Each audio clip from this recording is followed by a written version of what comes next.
Hey, good evening, everyone. Welcome back to the Raceway, Western Fair District from up top. Your announcer Shannon Sugardough with you, setting up the action. We're just below the freezing mark, -2 Celsius, that being 28 Fahrenheit. Fast and dry conditions. Not a whole lot of wind out there. Little breeze on their backs as they race down the backstretch tonight. Just the breeze. Program changes for tonight's card coming right up. Stand by.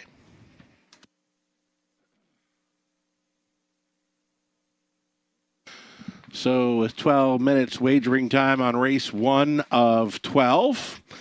First race, of course, starting up the HPI Bet-sponsored Pick 5 play. Go-to wager, of course, no changes in leg 1. Opening leg of the Pick 5. Popular Pick 5, race 1, no changes. Over into race number 2. In the second race, got a driver change for the 6. Nassau Hanover. It's going to be Dan Clements in the sulky. Dan Clements now driving the 6. Nassau Hanover. And the 7, Affair Somewhere, has come out. Scratch number 7 in race 2. The 9 will not be moving in. So Clements for 6. The 7 is out from race number 2, opening leg of the early Pick 4. Let's keep on going into race number 3. Driver needed for number 6, Dirt. Driver change for 7, All Muscles and Sass. It's going to be Ryan DeRoche. Ryan DeRoche for 7, needing a driver for 6 in race number 3. Fourth race, number 1, Untimely Arrival. Switching to the open bridle. Open bridle for 1 in the 4th. Fifth race, early high 5 opportunity. Driver change coming. When I have it, you'll get it. For number 4, Better Be Gooda. Race 5, the 4. Driver TBA. Race 6, number 8, Holly's Treasure. Again, no Drury, so driver TBA for 8 in race 6. Seventh race. Seventh race to begin the back half of the program. No changes in races 7 or 8. Ninth race to start up a late Pick 4 in London. The 3, Crooked Mill, will be racing on Lasix. Scratch the 4, Cimarron Pat. Scratch the 5, Leaving Bruises. And you can scratch the 8, Salzbrook Boomer. So the complexion of race number 9 changes up in a big way there. Remove 4, 5, and 8. The 9 will not be moving in. And again, the 3, Crooked Hill, will be racing on Lasix in the 9th. Over to race 10.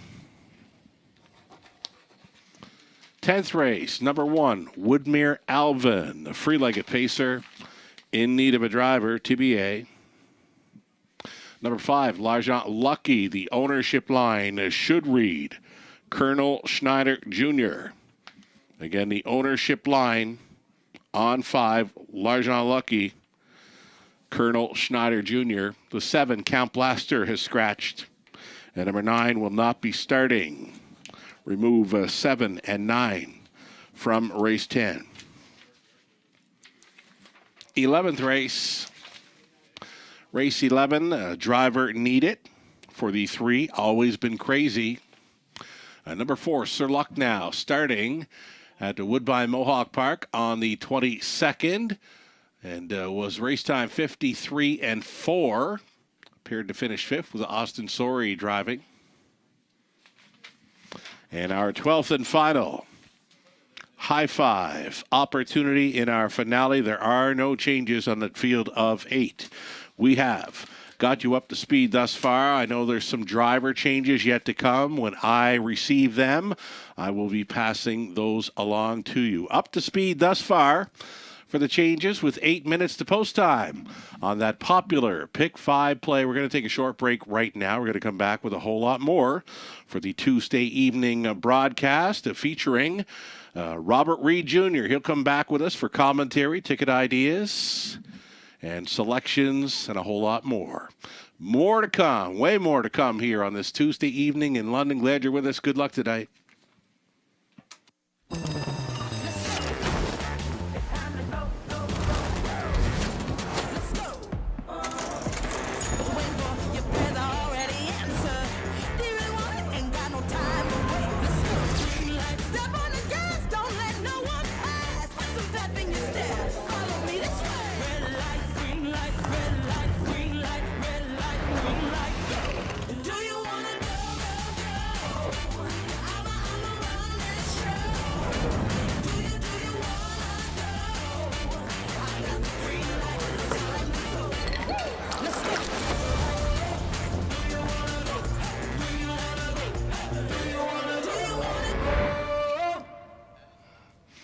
Hey, welcome back to the show, everyone. You're watching the Raceway at Western Fair District from the Eye in the London Sky. Track announcer Shannon Sugardoe with you, bringing in friend of the show for Tuesdays all season long, Robert Reed Jr., joining us for the broadcast, his commentary, ticket ideas, selections, our banter, and a whole lot more. Robert Reed Jr., Merry Christmas, all that kind of stuff. Your family received an early Christmas gift in William, right? How's that been going? Oh, it's been fantastic, Sugar. There's no better Christmas gift, and it was great to see family. We had a real quiet Christmas Day.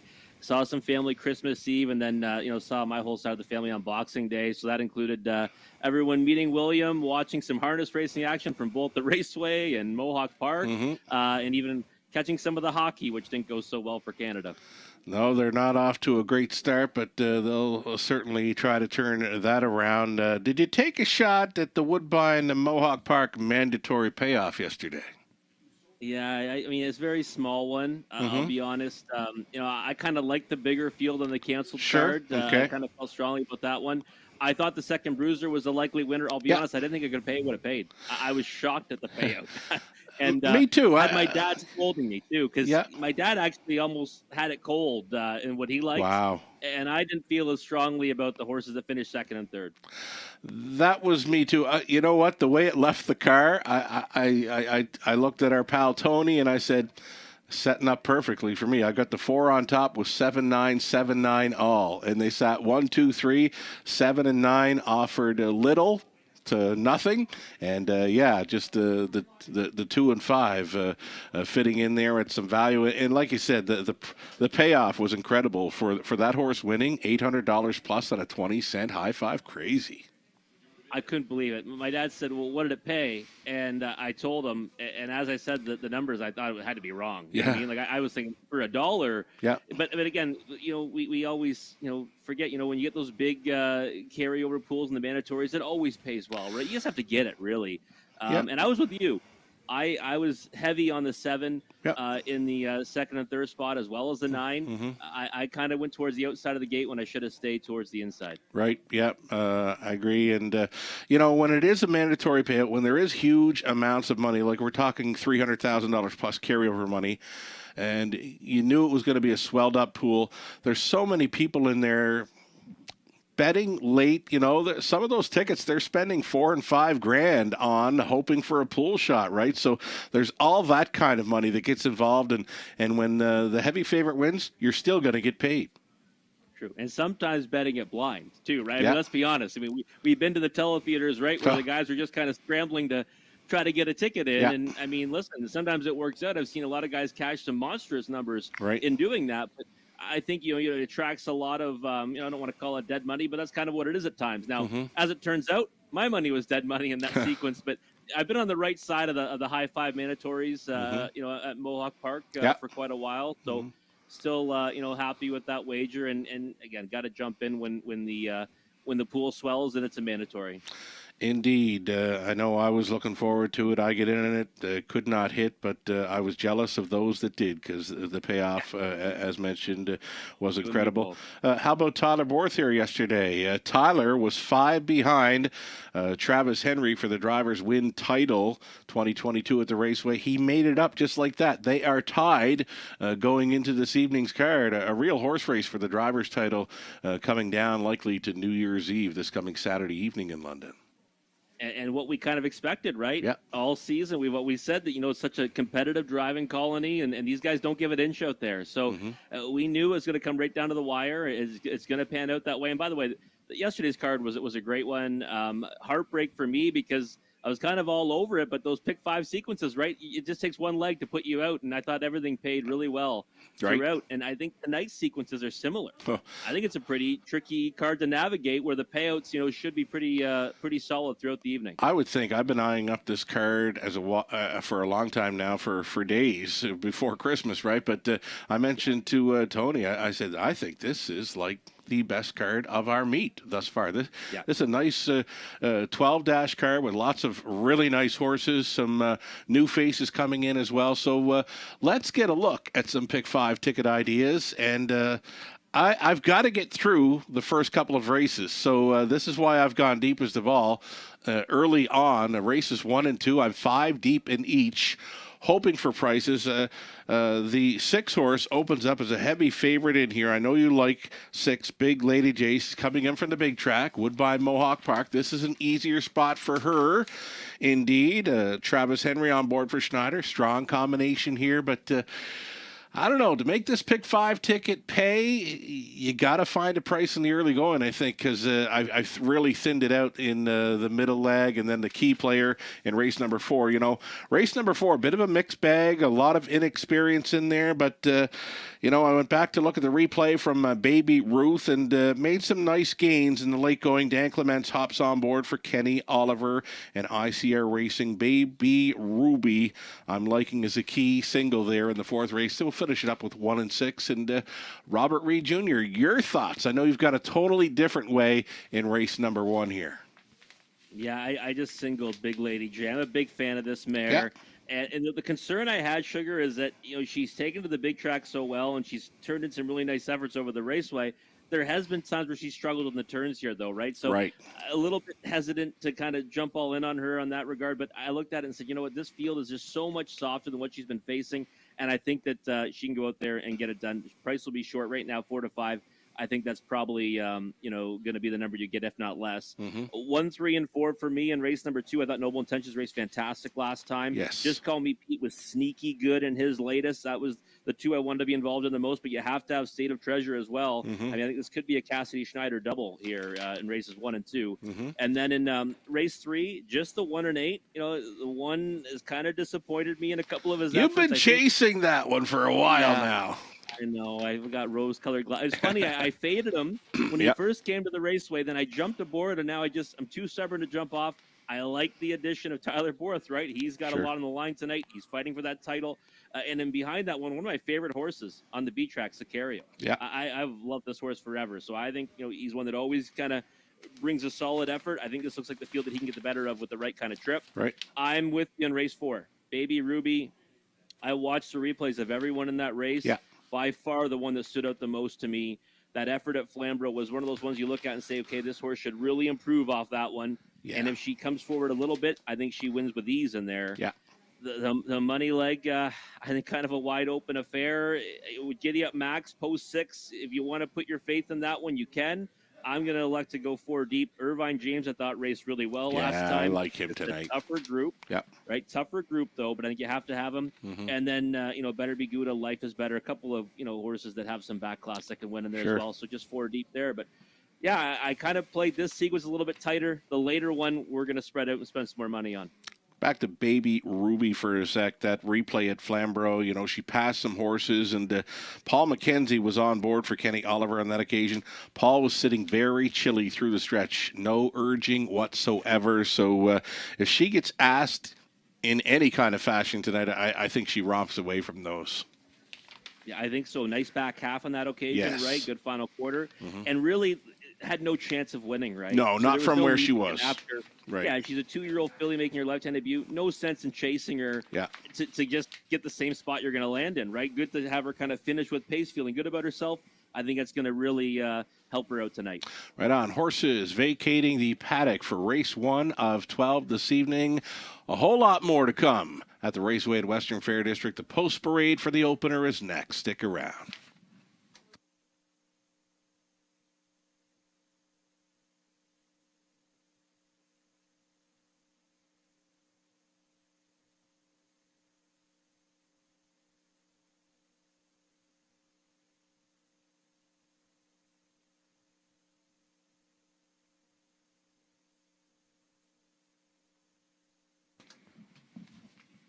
Race 1 starters getting set to parade here. It's fillies and mares. Non-winners 50,000 life on the pace. Exactor try. Superfecta. Daily double.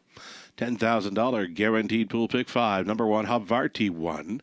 Ryan Stewart owning and training Colin Kelly on board. Then the 2 Ms. Megan Sparkle. It's Todd Borth. Off that 5 driving win performance yesterday. He's on board for Mark and Megan McCormick with Mark training. Lola Sunshine, number 3, Scott and Brad McNiven, along with Tom Broadhurst, Don Douglas. They're on the ownership line with Scott training Lauren House. Doug Millard owning John Yate training number 4, Pacing Down a Dream. It's Brett McDonald on the lines. Milia Fromage, the 5, Jason Ryan for owner, trainer, breeder, Harry Martin. Heavy favorite number 6, Big Lady J, is back after a Woodbine Mohawk Park stint owned by Robert Chappell, trained by Cass Schneider. Travis Henry reuniting here. And a 7 outside, Put Your Bet Down. Put Your Bet Down with Scott Ray piloting for owner breeder Robin Morley. Jack Ray conditions. 7 horses, all on gate here in the opener. Again, Exactor try, Superfecta daily double. Pick 5 starts things up.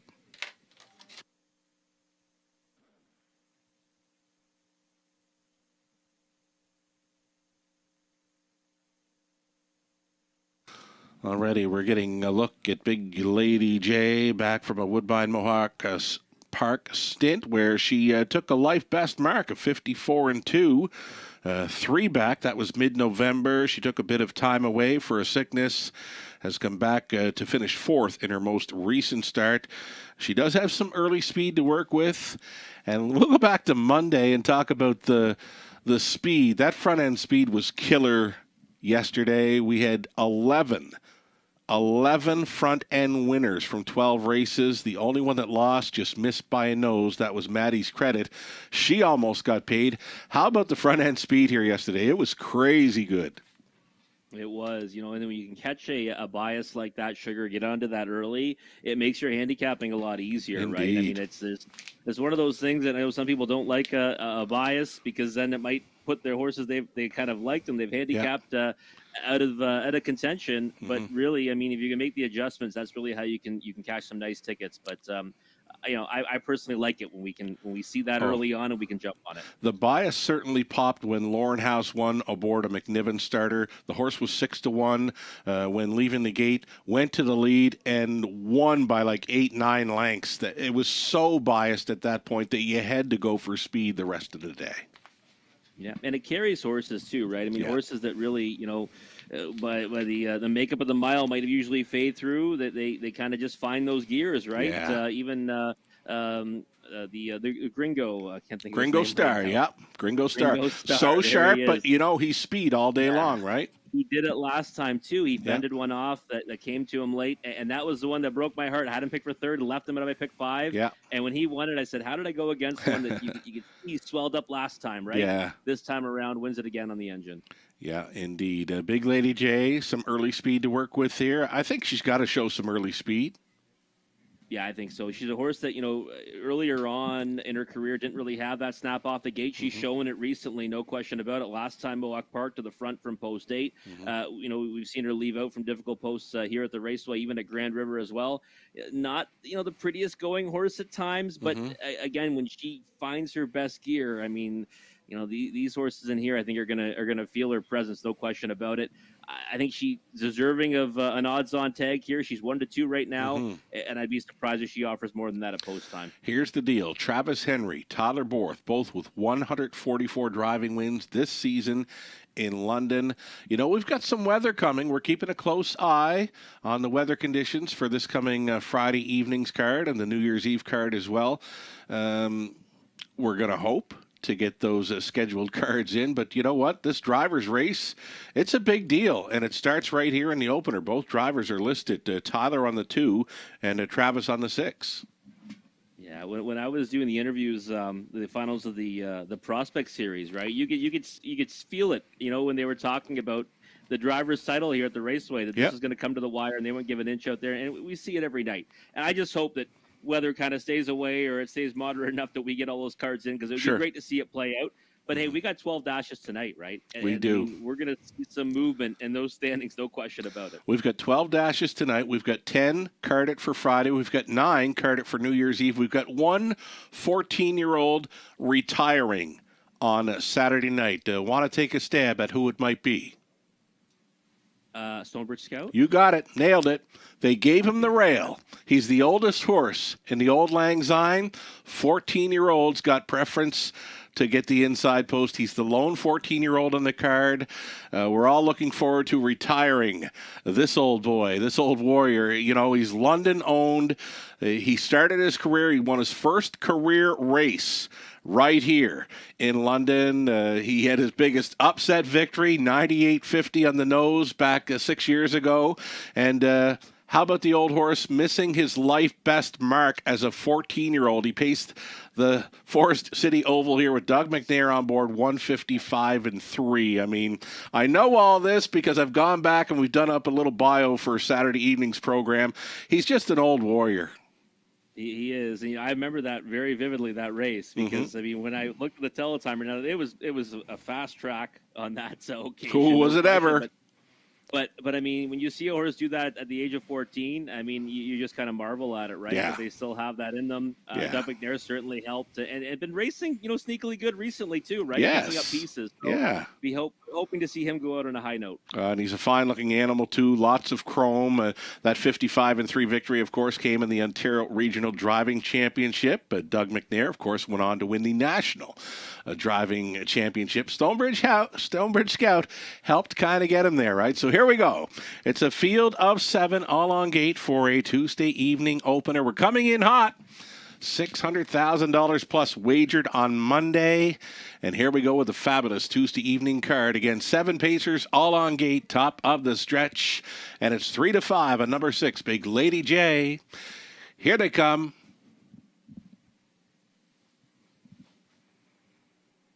Off and pacing. Tyler Borth urging Ms. Megan Sparkle to get out of there quickly. I've already won. The rail advantage is racing from second, leaving out there to settle in for third. Big Lady J. Borth wants this one on the boiler. Ms. Megan Sparkle working to grab control. Taking her on, though, it's Havarti won. Big time. 2-horse breakaway already. 8 make it 9 and maybe 10 lengths on the third best Big Lady J. Here's your quarter mile bullet tonight. 27 seconds flat. A throwdown through the opener. Havarti won, has won this early battle. Deposits Ms. Megan Sparkle in for the 2-hole ride. Gapped off in third, heavy favorite. Big Lady J racing at a 4. Staying in there was Lola Sunshine.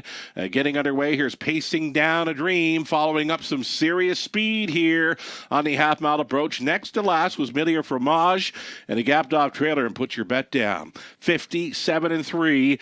Kelly was able to tap it up 30-3 through that second frame with Havarti won. Here's Big Lady J, who gets a little bumpy on the turns, and she's throwing in a few steps here for Travis Henry as they straighten for the backside run. She'll get better gated here down the straightaway. Big Lady J does take control. Havarti won, could not go with on for second. Pacing Down a Dream, who gets a shot here at 5-1 out of the backfield. Millier Fromage backing through them. Havarti won. 1. That's taking Ms. Megan Sparkle out of it. On for fourth now was Lola Sunshine. 3/4 got teamed and beamed in 128 flat up on the outside. Pacing Down a Dream is going to the top. Miss Big Lady J, we'll see if she can come back through the straightaway. Racing from third, Millier Fromage against Lola Sunshine.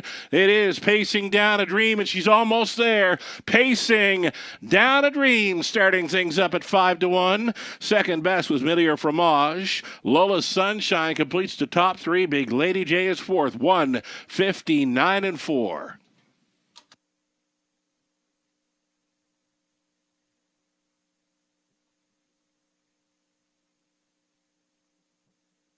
There's a solid beginning to our Tuesday evening opener. Over 70,000 wagered on race one. The pick five pool, $30,000 plus. Thanks so much for playing tonight. And always, you got a value player starting things up in number 4, Pacing Down a Dream.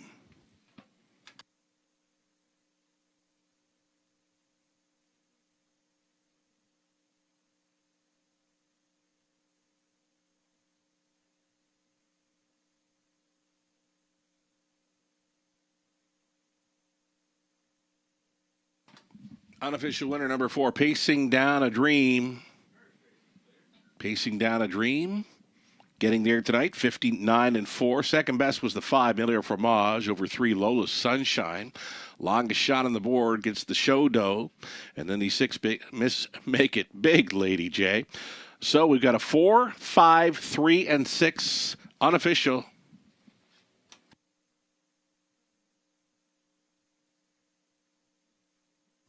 To the winner's circle, Pacing Down a Dream. She's the 4-year-old daughter of Captain Treacherous out of the American Ideal Mare, American in Paris. Owned and bred by Doug Millard of Woodstock, John Yates Condition, Brett McDonald, driven to win.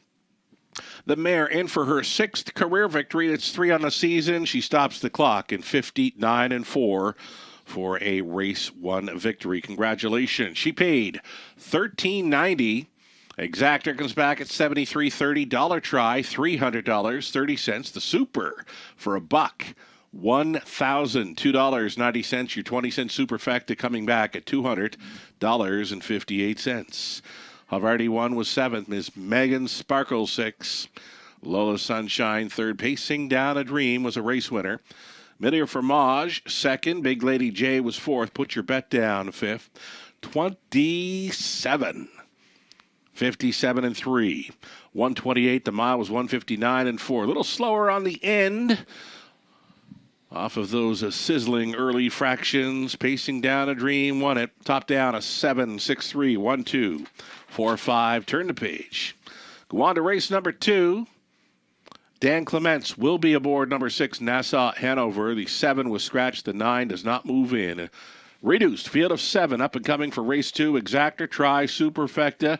If you missed on Pacing Down a Dream in the opener, got another multi-lagger here for you. The pick 4, $7,500 guaranteed pool starting up in the second. 9 minutes to think about it.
Early double Will Pays posted here. Favorite to complete at number 1, Noble Intention. Such a strong winner.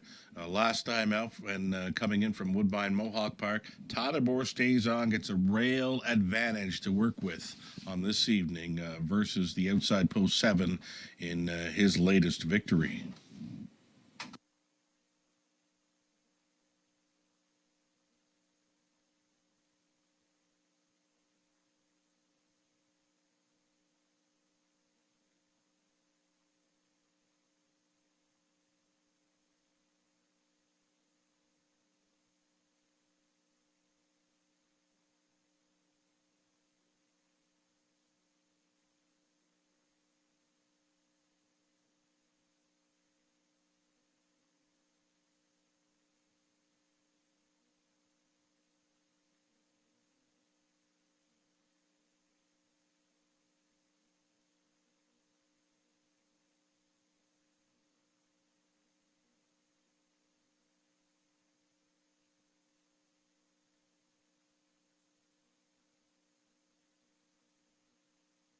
Did get that driver change in the third. Number 6 Dirt's going to be driven by Lauren House.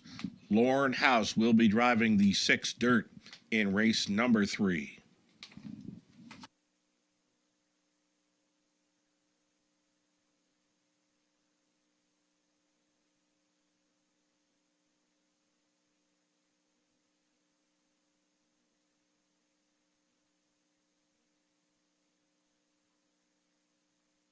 And there's that driver now being listed for race number 5. Austin Sori picks up the call for number 4, Better Be Gooda, in the 5th race. Final leg of this up-and-coming early pick 4. Austin Sori now on 4 in race 5.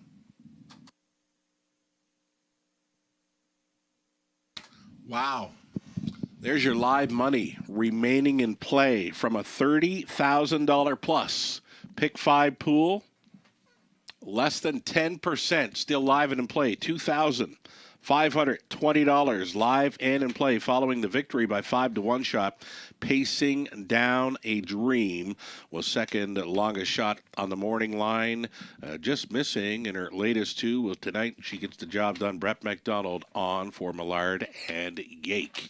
Huge drop in the live money still going on into leg 2 of the pick 5. We've got a pick 4 coming up here in race number 2. 5 minutes left to consider it.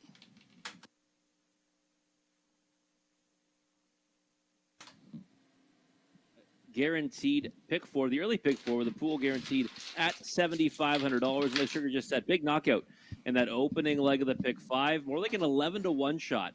Pacing Down a Dream in the pick 5 as opposed to that 5-1 she was vertically in that race. But here we go, starting off with the sequence here in race number 2. Let's take a look at the tickets that we've mapped out for you, Sugar and I. Sugar, you with me? I am too. Yeah, why not?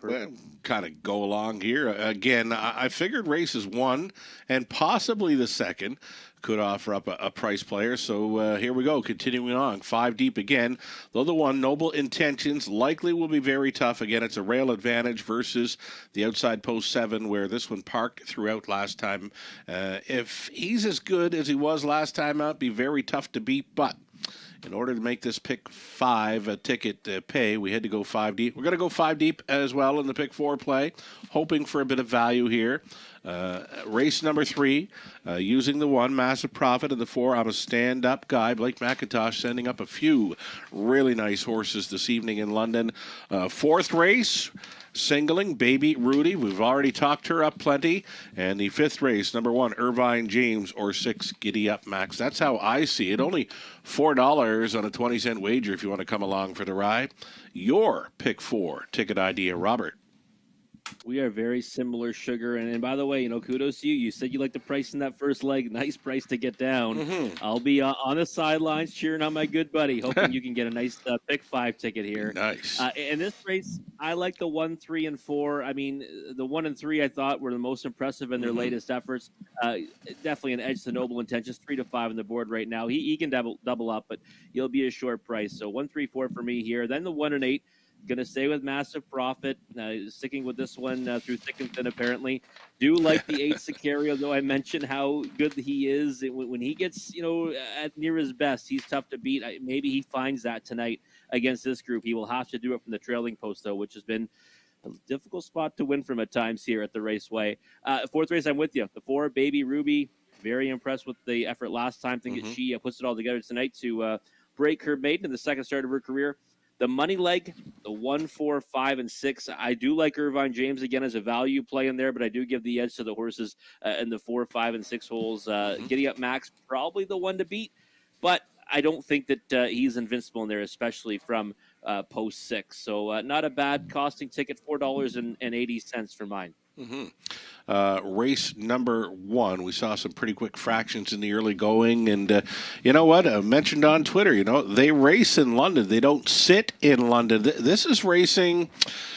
I kind of liken it to the half-mile action around Northfield Park, where they're always out and rolling, and there's plenty of early speed battles. So many tracks you can watch, and they'll sit single file forever. But one thing about London, they don't mind mixing things up out there, and race 1, it certainly showed that. And we kept saying it, right, in the pregame or pregame banter that this is going to be kind of tooth and nail to the end here. Yeah. And Colin Kelly, said, "Hey, they're not so fast, Tyler. You're not right. getting past me here." And, yeah. And listen, it makes for an enjoyable product to watch and wager on as well, right? Because then you always kind of get that fair shake.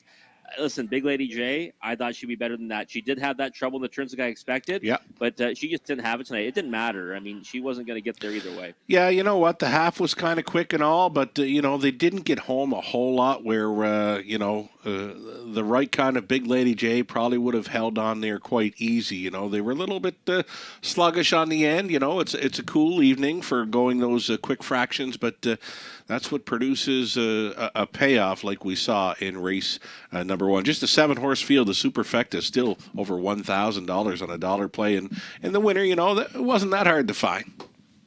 No, it wasn't. I mean, one of the ones that, I think I had her picked for 4th. Didn't have her on my pick 5. Wasn't as smart as you, Sugar. But, hey, like I said, you're now shooting at a big ticket. I mean, you get a 5-to-1 shot down. You eliminate that much of the pool. It doesn't take much now to just make those numbers go astronomical. Exactly. That's what we're going to hope for. I mean, the 1 is taking the heavy action here, but as we saw in race number 1, wins are not just going to be handed to these guys that are in the driver's title battle. We've got Todderborth, we've got Travis Henry, both locked in a battle for the driver's title 2022 at the Raceway. They both appeared to have some pretty live horses there in race number 1. And like we said, nothing is going to be handed to either one of these drivers trying to take down the title for the driver wins 2022 at the Raceway. Post parade for race number 2 next.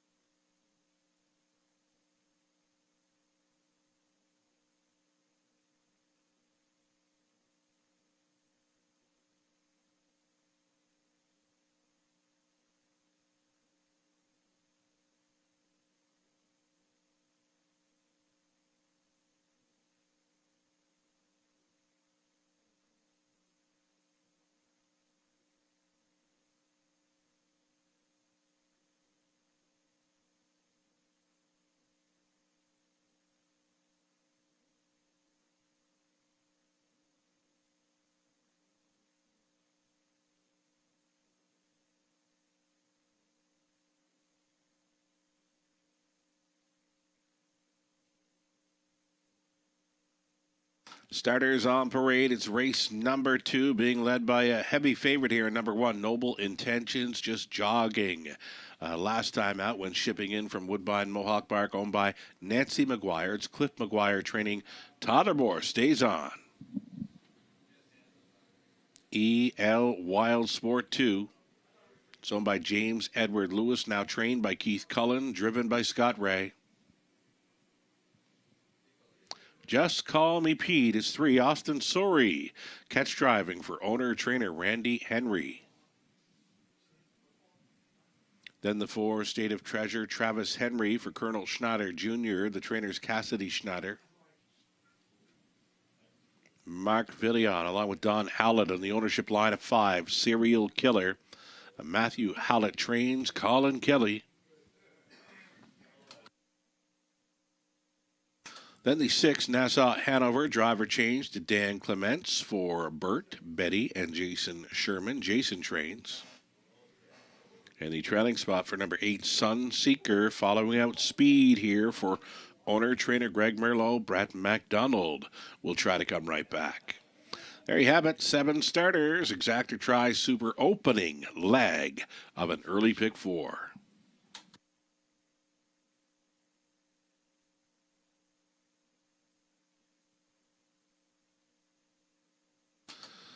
Here we go. It's the one, Noble Intentions, and this horse is looking very sharp. You know, the ears straight up, and he's taking in the surroundings here in London. He got along just fine in his most recent start. After missing 3 weeks, come in, shipped in from Woodbine Mohawk Park, and from the outside gate was parked throughout and still managed to win by 4 expanding lengths on the line. This horse looks very, very good tonight. I know I went deep, but right now he's looking like a single to me. Yeah, he does. And you know what? That last effort, Sugar, I remember it was so impressive. I was kind of seeing who is that? He's been out a long way, and he just kind of drew off from the field and did so with ease. And it was off a little bit of time. First start, new barn, it changes scenery, probably helping him to a better effort. And even money in the board today, rail to work for I kind of agree with you. I was 3 deep in my pick 4 and pick 5. I might go back now and play some presses singling him because he does look fantastic on the track. He is even money right now, but right now he looks to be 2 to 5 to me. He looks that good. Yeah, he does. Yeah, he looks fantastic. Tyler Borth aboard, post 7 last time. It got away off the gate well enough from out there. This time around, I think there's going to be one play and push out of there and try to get to the lead early on. Here's one thing to think about, though. He's a big horse, outside post 7, no problem, just floated on out of there. Here's a rail horse. That first turn comes up quite quick. This is a big horse. This is a big son of Sunshine Beach. Yeah, it's true, and you're right. We talked about that, right? Is that sometimes the rail's not the best spot for one like him because get crowded, and he has been a horse that's made breaks in his career. I see that on the page. There's been some yeah. previous ones as well. If I recall, there was one over Hanover for sure. Yeah. So I think that's again, maybe the plan is just to get away, but I think at some point early in the mile, he's going to be looking to get towards the front end. He looks like a single, but you may want to back it up with a ticket or two with him not on it, maybe, because he just, if he gets through the first turn cleanly, if he gets away cleanly, very tough to beat this horse on looks alone as we go inside of 2 minutes. Here's one. I know you like this horse. Just Call Me Pete. You go back to his victory 3 back where we just kind of didn't see that one coming, and I know you've liked this one ever since. Austin Sorey hops on board. He's with us tonight. Yeah, I was kicking myself afterwards on that one. Hindsight is 2020, but second start in a condition claimer, better post to work for him when he won. Came back with a nice effort following that. Last time, didn't really get much of a chance, and he had a lot of pace under the wire. To me, one of those ones that I put a big circle around. I think he was on the also eligible since then, didn't draw in. Now he comes back with post 3 here tonight. I thought he looks like the main danger. I just kind of was kind of upset when I saw he hooked one like Noble Intentions. But 6 to 1 on the board right now. That's the value for me, Sugar, and that's the one I'll be playing heavily underneath. I like it. When Austin Sorey hops up on one, he's looking at the program. He's seeing the gate speed. He might try this horse opening turn. And I know when he did make front, this horse was unstoppable. If he would happen to make front in here, he could be very tough to go by. Yeah, I think so too, and I think that's got to be the game plan. That you go forward off the gate and kind of see what they can get. I mean, he's shown to be a different horse when he gets put into play off the switch, and good post to work from tonight. And it's not a group that that is any really that much tougher than the ones that he beat or that he finished second to. So I think 6 to 1 is a big overlay. I was expecting a much shorter price. He opened off at 6 to 5, and the price has just gone up since then. And maybe it comes down again before the word go. I have number 8, Sunseeker, as a live play in here. I picked him for a top 3 finish. I like the value on him. You know, Noble Intentions. If he doesn't make front, he's not going to be too far back in here. So Sunseeker likely sitting midfield throughout, showing some pretty good form. He's a great check getter. Yeah, there's nothing wrong, right? You said starting behind through 4 to 5 shot, right? That's who you want to start behind. No matter the horse has speed or not, he should hopefully lead you to the promised land, right? And Sunseeker right now going off at a big number at 16-1, longest shot on the board. I'm looking for some late action to come in on number 1. He's kind of holding at 4 to 5 and creating some pretty good value on the remainder of the field. Starting gates rolling. Still time. You'd have to hurry, though. Here we go. Noble Intentions. EL Wild Sport, Just Call Me Peach. State of Treasure, Serial Killer. And Nassau Hanover farthest out was Sunseeker. Back tearing it. Top of the stretch.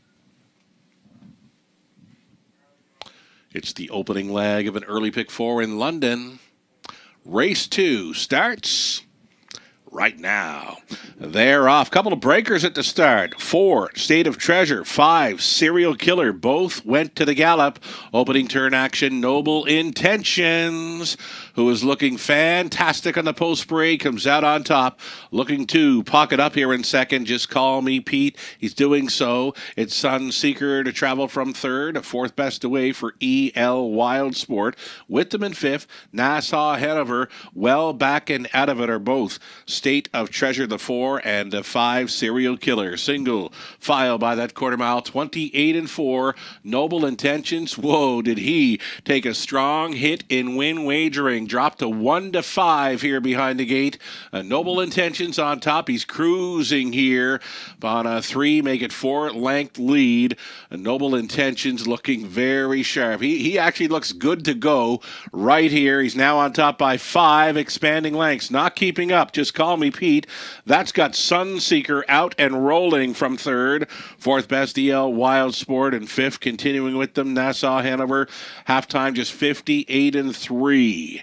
58-3, so 29-4 rated. Second frame for Noble Intentions, still going forward here. The lead is still 2.5 lengths. Sunseeker has mounted a challenge. He's now moved into second, battling on back. Just Call Me Pete to his left. With them in fourth, EL Wild Sport. It's a gapped off fifth for Nassau Hanover. 3/4 up in 1, 27-4, and Borth appears to still have plenty left here with Noble Intentions striding away again. The lead is back to 3 full lengths. Battling on for the deuce, Just Call Me Pete, Sunseeker, and EL Wild Sport saving ground. Nassau Hanover through the stretch into the mile. This one's over. This was over long ago. Noble Intentions and Borth with a wrapped up winner. He romps. Sunseeker for second. Just Call Me Pete third. It was Nassau Hanover finishing fourth at 30-1. 158 flat. Noble Intentions. 4 left turns. A few encouraging words for Borth, and now he'll pose for a winner's circle photo.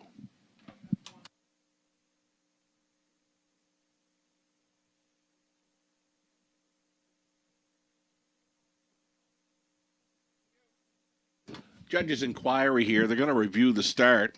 Of course, the breaking horses 4 and 5 off the car were galloping. Judges' inquiry. They're going to review the start. Hold all tickets.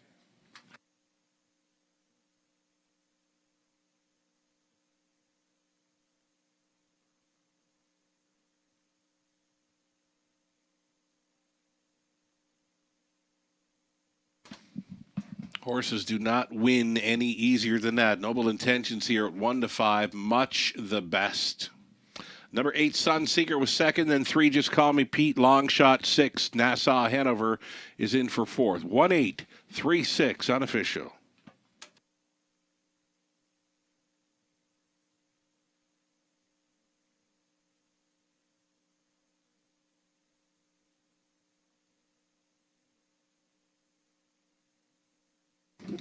Unofficial winner coming back for a winner's circle photo. This is Noble Intentions, a 3-year-old son of Sunshine Beach.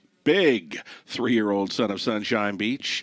Head of All-American Swift by Real Artists, bred by Robert Burgess of Cedar Valley, Ontario. Nancy McGuire owning, Clip McGuire training. Toddermore takes over the lead for the driver's win title. 2022 at the Raceway. Noble Intentions. He looked so good on post parade, and he did not disappoint here at 1-5. He just jogged in 1:58 flat for 2 in a row in London. Congratulations.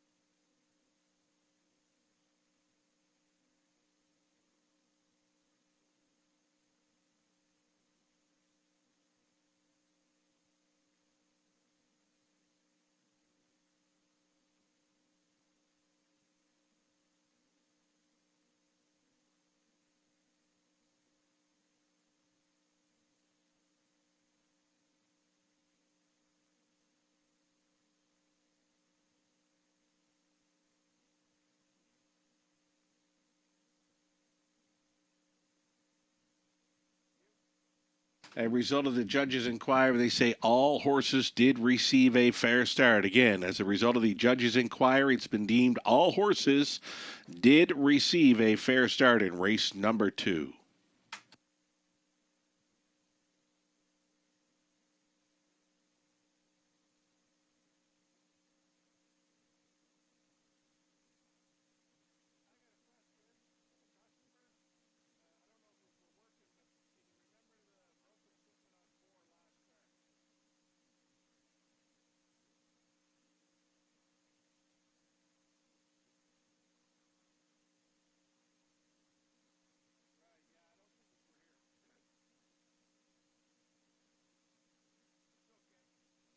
Alrighty, price is posted here for race 2. Noble Intentions was a 260 winner. That early double came back at 23.80. That's all right. Exactor 27 even. Another strong exactor in there. Dollar Try 52.95. That's super. With the 1-5 on top, short field 744.65. 20 center 148.93. Wow. Incredible payout on the superfecta there for race number 2. Noble Intentions 1-5 on the top. We'll give you the rundown here shortly.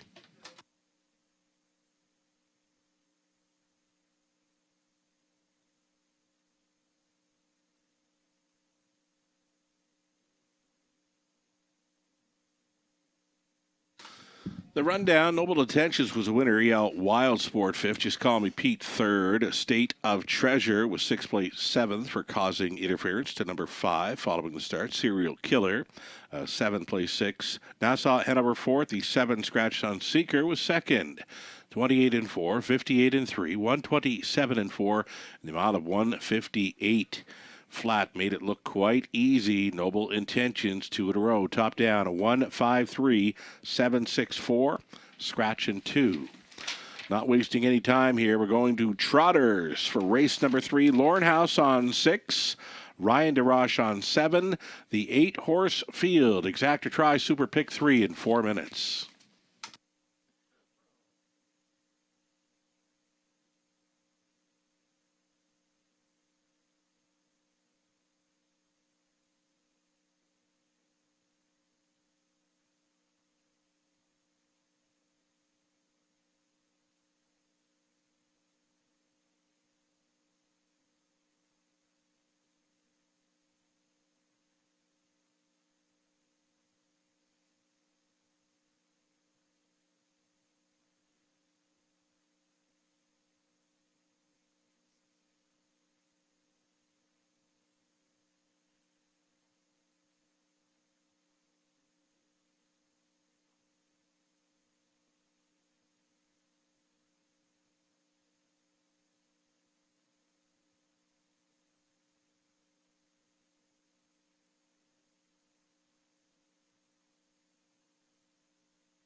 And it's a live money update on the pick five. $1,465 remains live and in play from the $30,000 plus pick five pool. The pick four side of things, live money in play, $11,961. Almost. Well, it's a little more than half of the pool still live and in play. $19,872 involved in the pick four pool, and it's just shy of $12,000 remaining in play. Following the win by heavy favorite Noble Intentions, Tyler Borth now is the sole leader of the driver win standings. 2022 at the Raceway. Just one ahead of Travis Henry, who's got a pretty good-looking dance card this evening. We've got 10 more to go in London. It's the Pick 3 Exactor Tri Superfecta next.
Here come your starters now. It's race number 3, featuring a group of trotters. Tyler Borth, the call for number 1, Massive Profit.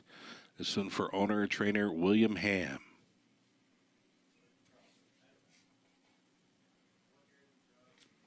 Number 2, Timeout Houdini. It's Colin Kelly aboard for ECS Racing, LLC, Steve Boston's trains. Number 3, Super T for the Yakes. John and Chris with John training. Jason Ryan aboard. Then the 4, I'm a stand-up guy. Travis Henry driving for Hut Racing Stable. Blake McIntosh, Blake trains. Aaron Swainson, Brickman, the owner. It's Peter Brickman training 5. Irish Thunder, Austin Sori.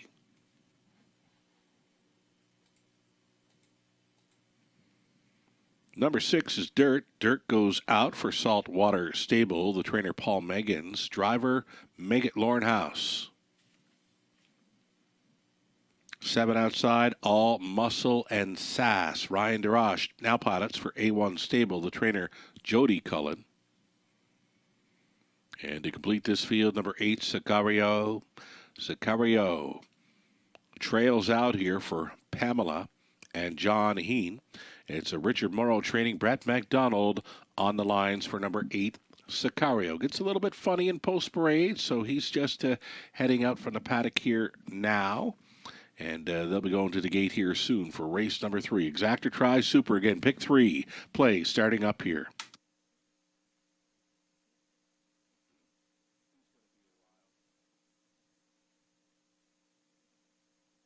Getting a look at number 1, Massive Profit scoring down. Let's keep a close eye on this one, Robert, because I know you like this horse. And Todderborth hops on, and that's probably not what many of us were looking to see here at 5-2. Number 1, a Massive Profit scoring down, just made a break going into that turn. So maybe some kid gloves for that trotter going into race number 3. And why that's a crushing blow for me there, that score down, is that I was hoping he'd get handled more aggressively tonight. You can see in his last 2 that Scott Coulter was kind of babying this one around the turns and just trying to get him, to stay flat. Almost got there 2 back, almost still managed to get there actually after being a wide margin down in the stretch. But maybe it makes sense now, right? That why he's been handled so carefully, because we saw Tyler just try to see what he has there, and he ran all over the racetrack. So, well, give Tyler some credit here. I wanted to see this horse, and so did many horse players. And Tyler wanted to know what he was sitting behind here, and he's still got him he's got him coming down through the stretch here on the straightaway, and he's not going to score him down through the turn like he just did. But maybe the horse has kind of gotten it out of his system, right? Yeah, it's possible. Yeah, I mean, look, I certainly want to see that, because the hope is for anyone betting a horse like this, he's going to get handled aggressively, right? I mean, whether he's going to make a break in stride or not. I mean, we're not going to win the race by by kind of just keeping him harnessed up the whole time. So I think that's again, does it change my mindset in the race a little bit though, Sugar? You got to kind of tread carefully when you see that. Yeah, indeed. Good set of trotting hands. Todderborth on the 1, Massive Profit. Totter just kind of seeing what he was sitting behind there. Likely not to show a whole lot of early speed. If you can get him away cleanly, he's still going to be a serious factor. Trotted his back half 58-4 in his latest. Just wants to stay a little bit closer this time around.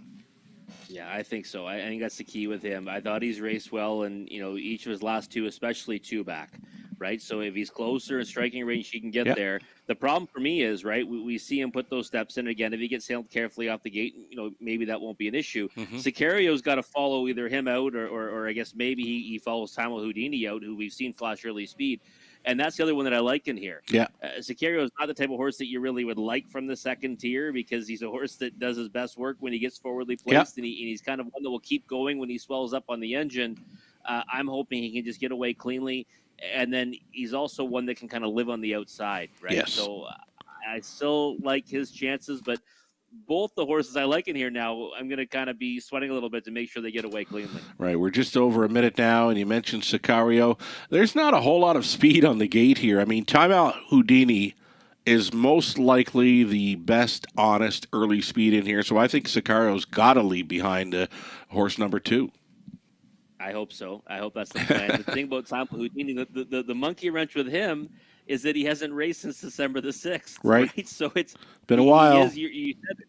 Yeah, he's the lone speed in here, I think, if that's the game plan. Right. And it should, I think. I can't imagine it won't be. The problem is that he's been off for a few weeks. Okay. Right? So you can look at that from a standpoint of, he hasn't really finished his miles off the way he has in the past. Maybe it actually helps him being off a little bit of time, right? Maybe there's been some fine-tuning, and he now goes out there and can go a little further on the engine. He's an overlay right now, 7-1. I'm going to give you how this is going to play out right now.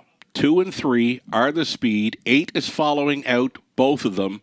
8 is taking control prior to the quarter mile. Ooh, Ooh, then I like Sicario at 4-1. If that's the way it plays out, if there was live betting, I'd be hammering in on Sicario probably at like 2-1 at that point. The more I look at this race, the more I'm seeing it. 8, Sicario is going to the top and likely gets there prior to turn number 2. That's my story. I'm going to stick to it. The starter is getting set to call them in for race number 3. Again, it's Trotters. Any final thoughts, Robert? I'm just excited about the thought of Sicario getting to the lead, and 9-2 is a juicy price on that very classy veteran with 33 wins in his career. I just kind of looked it over, and after seeing the 1 score down, I don't think there's going to be a whole lot of early speed there, so the 8 follows the speed and will look to grab control. So here we go. Third race starters going in behind a Massive Profit, Time Out Houdini, Super T. And then it's I'm a Stand-Up Guy, Irish Thunder, Dirt, All Muscle and Sass farthest out on the wings. Trailing out Sicario. These trotters, they're an 1/8 of a mile from the start.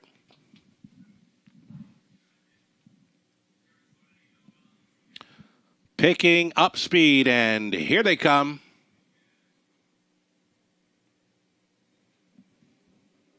They're off. Dirt is leaving. Dirt and Time Out Houdini. Time Out Houdini had the best beginning here, sliding in a second. Irish Thunder. It's Dirt up on the outside in third. Fourth and away cleanly. Massive Profit swooping up at a fifth. Fourth, third, and going forward. I'm a Stand-Up Guy at 5-2. Jumping it off was Massive Profit. The 1 has gone to a break, and it is going to be I'm a Stand-Up Guy who will take control prior to the opening quarter mile. 29 seconds flat. I'm a Stand-Up Guy, likely where he wants to be. That's in front here and in command. Rounding turn number 2, pocketing up in second. Time Out Houdini. It's Irish Thunder trotting third. Fourth best now for Dirt. Sicario from off the speed. He's trotting from fifth after the slow beginning. Next in line, we've got All Muscle and Sass. Actually, it was Super T ahead of All Muscle and Sass, who got a reminder to try and keep up here in well back distance after the first turn break. Massive Profit, 1 minute 2/5, halftime. I'm a Stand-Up Guy here at 5-2, just coasting as they bend on towards the 5/8. Time Out Houdini right there in second, and Uncovered Dirt going up there into third, and that's a live cover for Sicario. Sicario towed up into it now to be fourth, fifth, and in for Irish Thunder. Super T, All Muscle and Sass, and way back to Massive Profit. Here's 3/4, 1:29.4. They zip through the third in 29.2, and it's ahead in front for Dirt.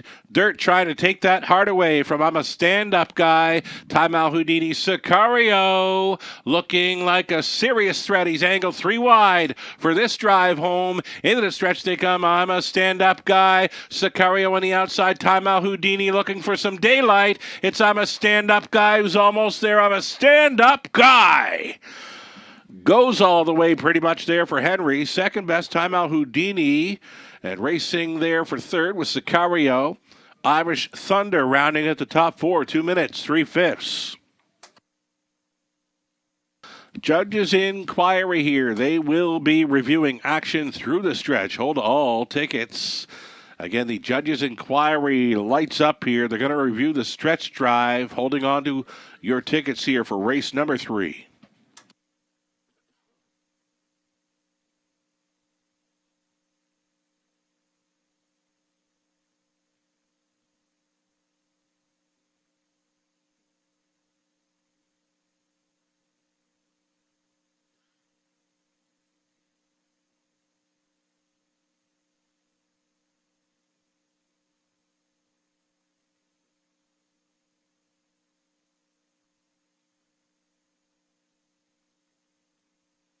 Unofficial winner number 4. I'm a Stand-Up Guy here. I'm a Stand-Up Guy over Time Out Houdini, Sicario, Irish Thunder. 4, 2, 8, and 5. It's unofficial, though the judges will be reviewing the stretch drive. Hold all tickets.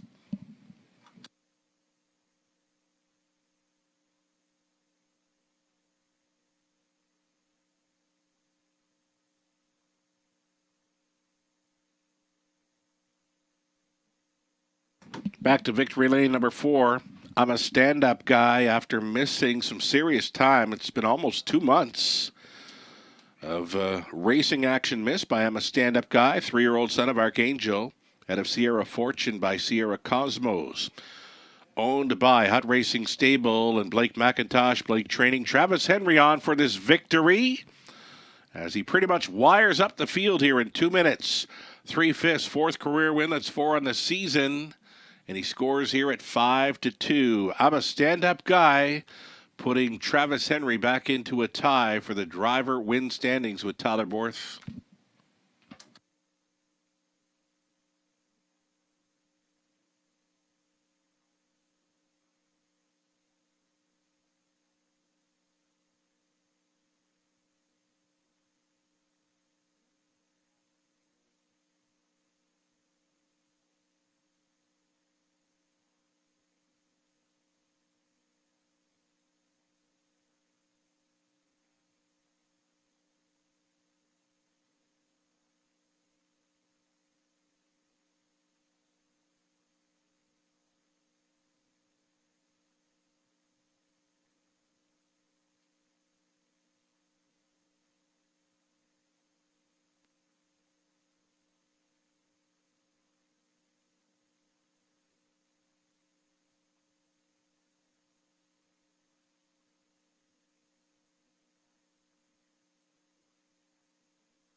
Here's the footage. Judges are reviewing the head-on action for race number 3. The stretch drive is what they are looking at. Holding all tickets on race number 3.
Ladies and gentlemen, as the result of the judges' inquiry, there has been a placing. Number 2, Timeout Houdini, finished second, will be placed 5th for causing interference to horse number 6, Dirt, through the stretch. It's going to make the new call read a 4-8-5-6. Again, the placing from interference in the stretch drive caused by number 2, Timeout Houdini, where he finished second.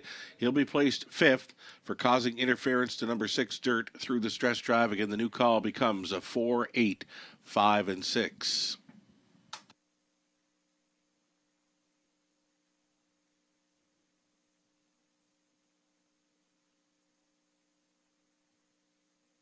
Going official here, Massive Profit finished 8. Timeout Houdini was second place, 5th for interfering with 6 through the stretch. A Super T was 6. I'm a Stand-Up Guy won it. Irish Thunder, 4th place, 3rd. Dirt was 5th place, 4th. All Muscle and Sass, 7th. Sicario, 3rd place, 2nd. 29, a minute 2 fifths, 129 and 4, a mile of 2 minutes 3 fifths. Excellent rating there.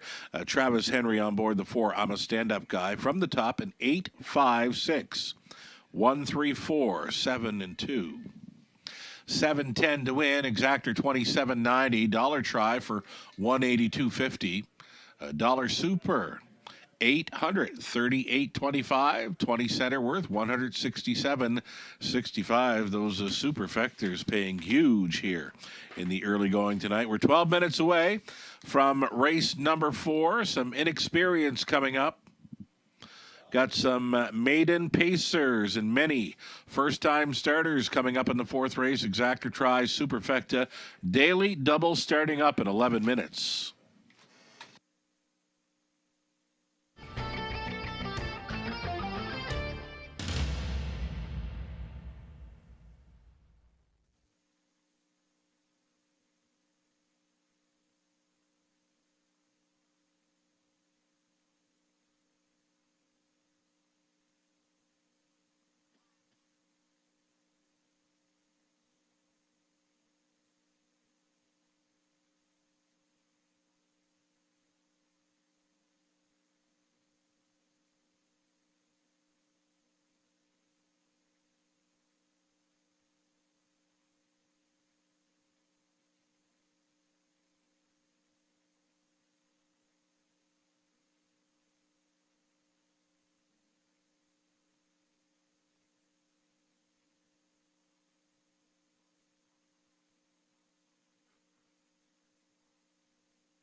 Have a late driver change to pass along. It happens in race number 8. A late driver change in race 8. Number 3, Mr. Rebelly. Make the driver Dan Clements. Dan Clements now being listed for 3, Mr. Rebelly in race 8.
Another huge drop for the live money left in play from a $30,000 pick 5 pool, just $286 live following a leg number 3.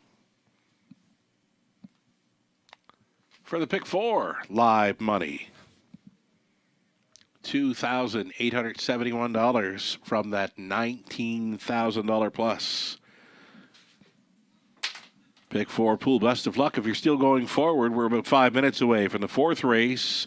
Maiden Pacers, plenty of first-time starters up next.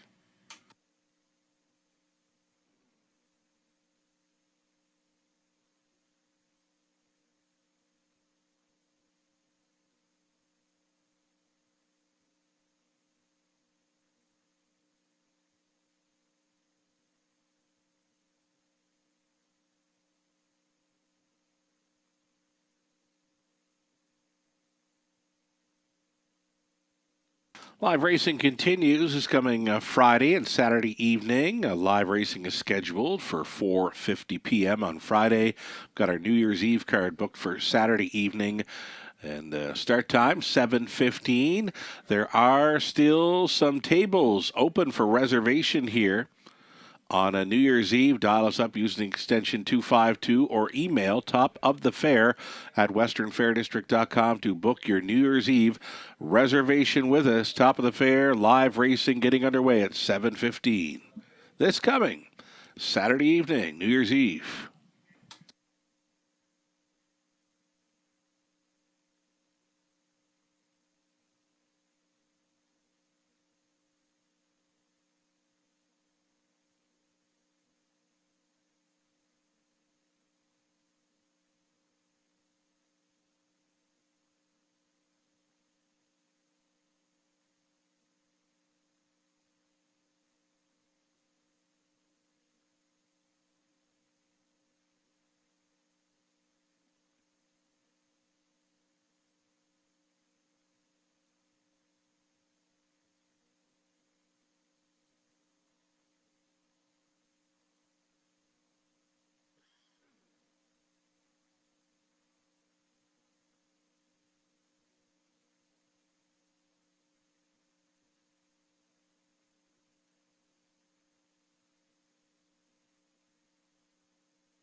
All right, the consensus of our cappers: Robert Reed Jr., Rod Adams Jr., Nahu picks, Nathan Bain, Mel Keith of Ontario Racing, myself. We're all chasing after number 4, Baby Ruby, here to break her maiden in her second career start. She's currently a 3-5 favorite. Next choice being number 2, Dollywood. A second choice here at 6-5. There is some action as well for number 5, Razzle Dazzle Roxy, who appears to be one of, well, the more experienced ones, right? You've got the 1 and 2, both with the 3 career starts. And then you've got Razzle Dazzle Roxy, the 5 with 2. And then Baby Ruby, 1 career start where she closed up well to finish 4th. And then we've got 4 first-time starters involved here, the 3, 6, 7, and 8 making their career debuts with us tonight in London.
Here come your starters now as we go back on the pace for race number 4, Maiden, Fillies and Mares. And number 1, Untimely Arrival.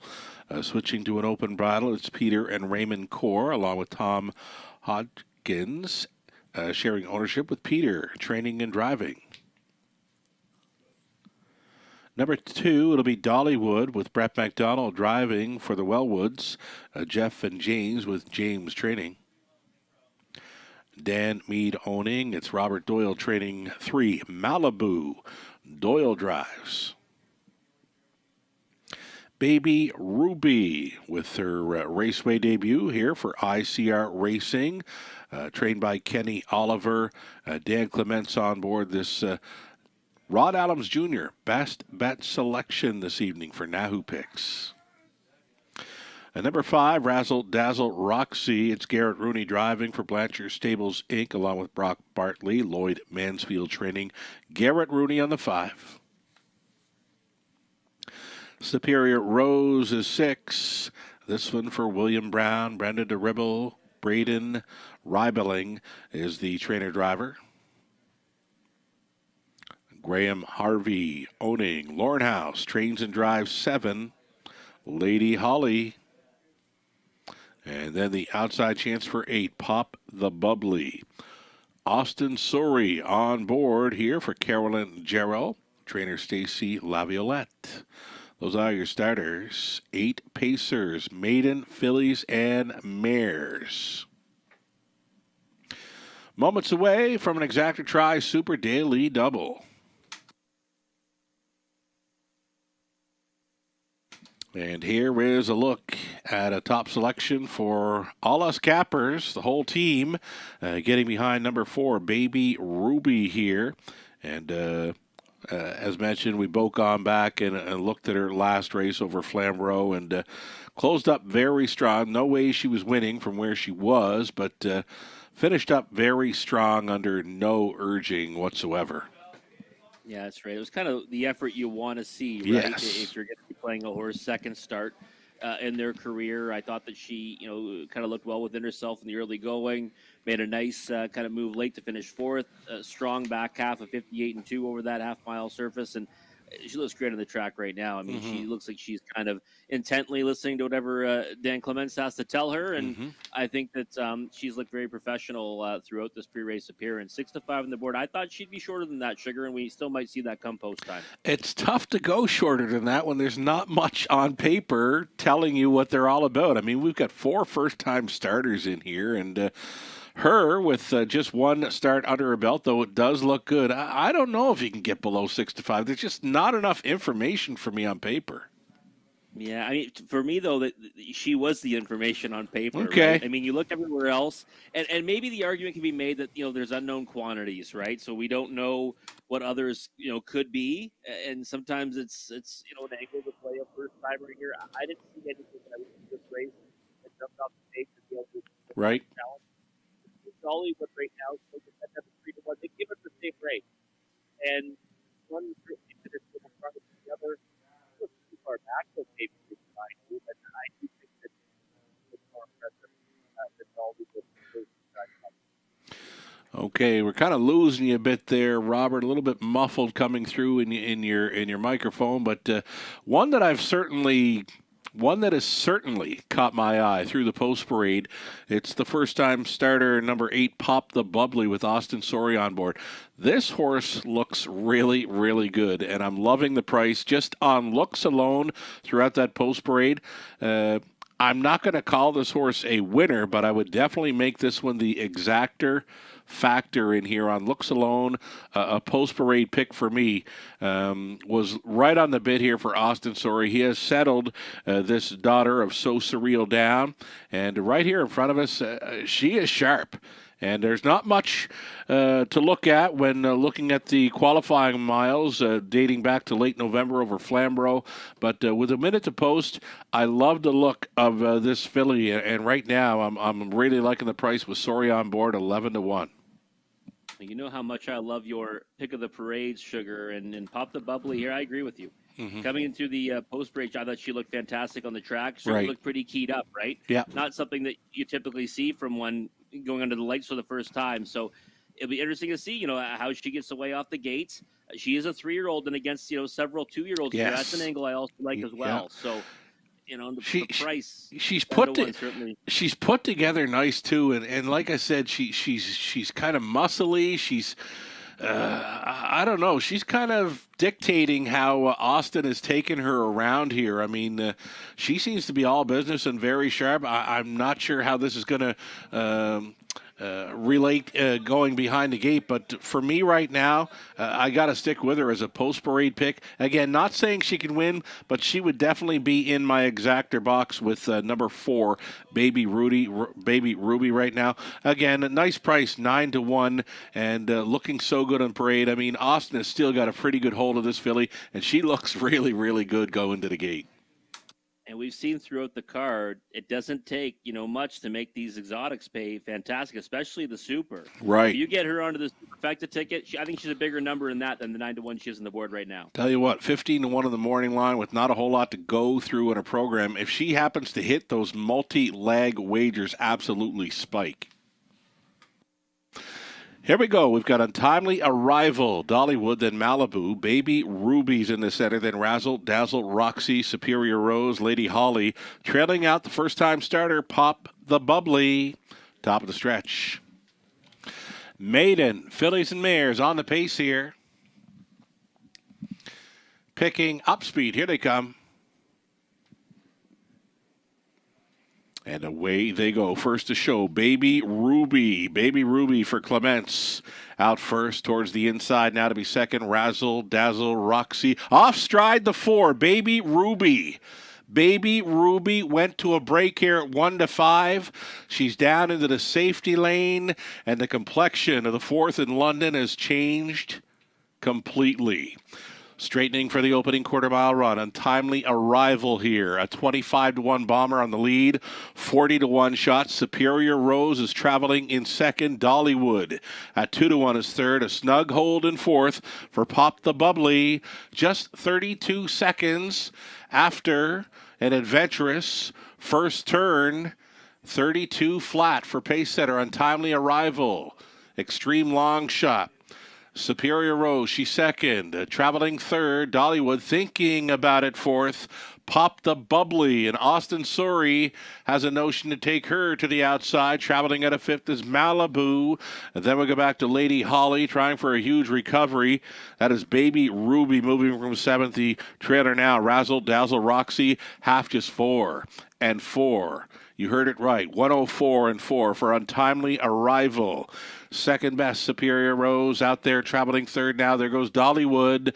A second over toe up and fourth for Pop the Bubbly. Into fifth. Move to Malibu outside in sixth. There's a Baby Ruby, seventh. Lady Holly and trailing Razzle Dazzle Roxy up and by 3/4. They're going there in 135 and 4. Untimely Arrival still there. There goes Pop the Bubbly. Pop the Bubbly, who was looking so sharp on post parade, she takes over at 22-1. She's in control as they make the swing. Show 'em if you got 'em time. The only one that appears to have it is Pop the Bubbly for Sorry. On to take second, late pace Baby Ruby, holding down third, Untimely Arrival. And there is the post parade pick winning at 22-1. Pop the Bubbly. First career start, it's a winning one. Baby Ruby was an unofficial second, then Untimely Arrival third, 206 and 1. Judges' inquiry here. They're going to review the action of the first turn, of course. Take a close look at that break by number 4, Baby Ruby. Again, a judge's inquiry here. They are going to review the action of the first turn, race 4. Hold all tickets.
At first asking, number 8, Pop the Bubbly. She's a winner. 3-year-old daughter of So Surreal out of Armbro, Champagne by Western Hanover. Owned and bred by Carolyn Gerald of Rossland, Ontario. Stacy Laviolette conditioned. Austin Sorry, driven to win to her maiden victory here, 206-1. Pop the Bubbly upsets at 22-1.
Ladies and gentlemen, as a result of the judging inquiry, there's been a placing. Number 4, Baby Ruby, finished second, will be placed 8th for causing interference while on a break in the first turn. It's going to make the new call read 8, 1, 2, and 6. Again, judges reviewed the action in the first turn. Number 4, Baby Ruby, finished second, was placed 8th for causing interference while on a break. New call 8, 1, 2, 6.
Here's that official rundown for the 4th. Untimely Arrival, 3rd place 2nd. Dollywood, 4th place 3rd. Malibu, 6th place 5th. Baby Ruby, 2nd placed 8th for the interference on the first turn. Razzle Dazzle Roxy, 8th place 7th. Superior Rose, 5th place 4th. Lady Holly, 7th place 6th. Pop the Bubbly, race winner. Amount of 2, 6, and 1 becomes the maiden mark for Pop the Bubbly. Top down, 2, 3, 5, 8, 7, 4, 6. 1 on the bottom, 47.10 to win for Pop the Bubbly. That exactor, 647.50. And we'll continue to give you the prices here.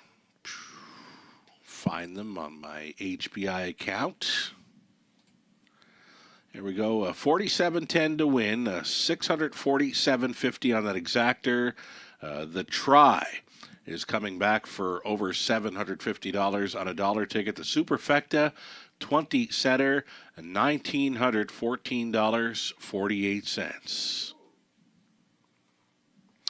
Race 5 is next. Turn the page, by the way. Yeah, turn the page. Race number 5, the Exacta Try and Super High Five Opportunity is next. Austin Sorey, now driving number 4, Better Be Gooda. Austin Sorey for the 4 in race 5. We're going to get right to it.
Got him on post parade now for the 5th race. High Five Opportunity, non-jackpot, of course, right here.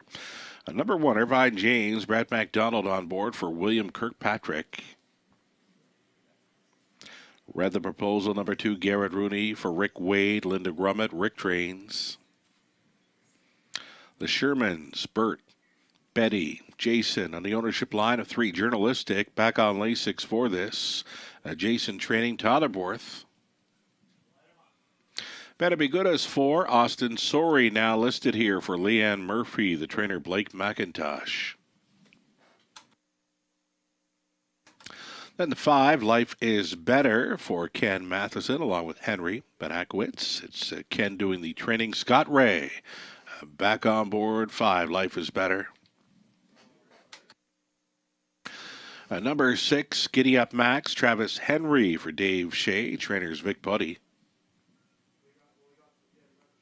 Don Douglas owns, Scott McDivitt training, 7, Mr. Cheeseman, Lorenhouse.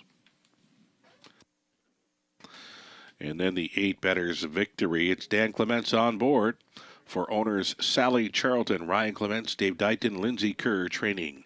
8-horse field on the pace. Little more experience here in the 5th for an Exacta Try Super High Five play.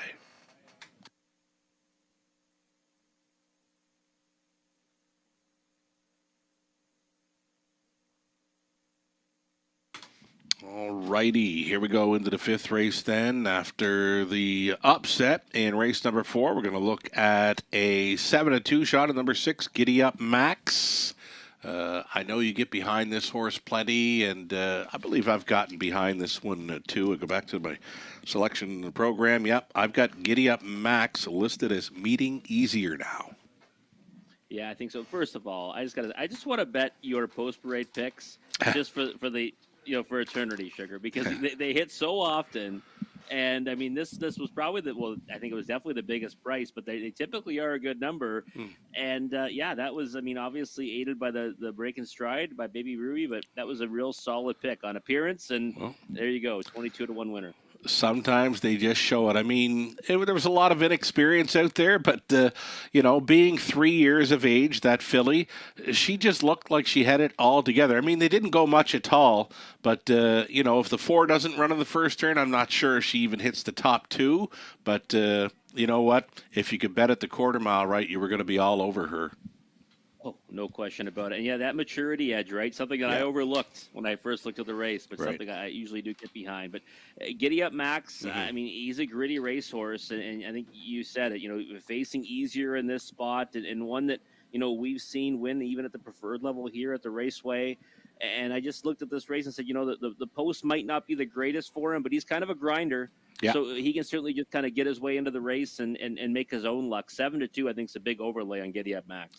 Right on. Giddy Up Max looks all right here. Nice and relaxed. 7-2 is decent price, Rob.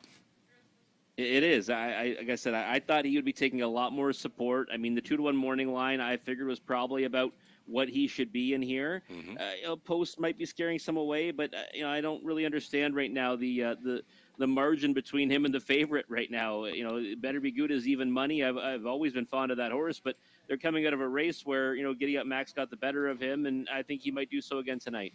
All right, even money currently at number 4. Better Be Good. Blake McIntosh already in the winner's circle tonight. So too Austin Sorey in race number 4. They're going to combine and try to get there with Better Be Good. Another one that could be getting some class relief here as well.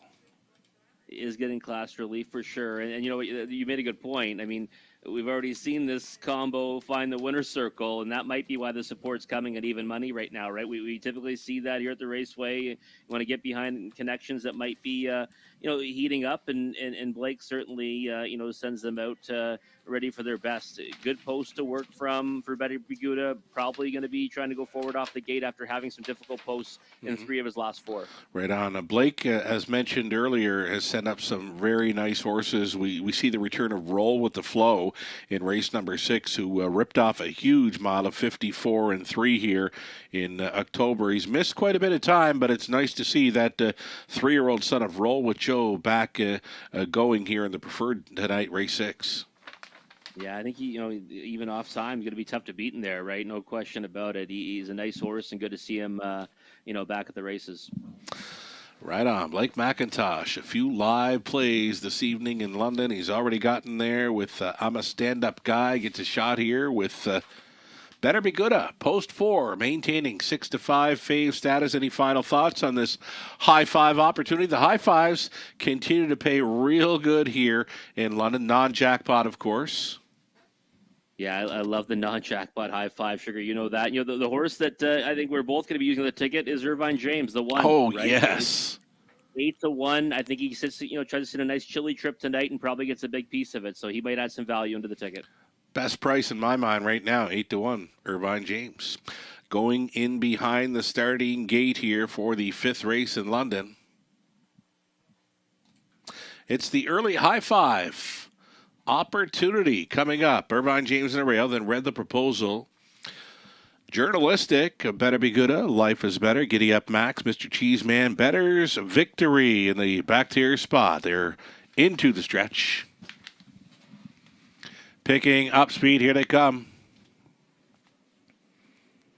Off and pacing, Journalistic, flashing early speed. Better Be Good. Read the Proposal is going to stack them up here for Rooney.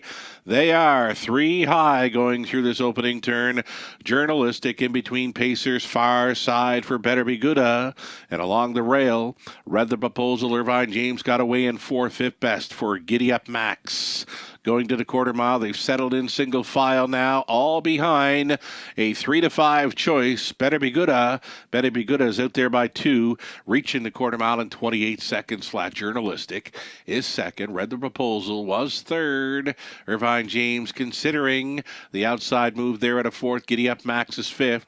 Sixth is Better's Victory. The back markers, Life is Better, Mr. Cheeseman.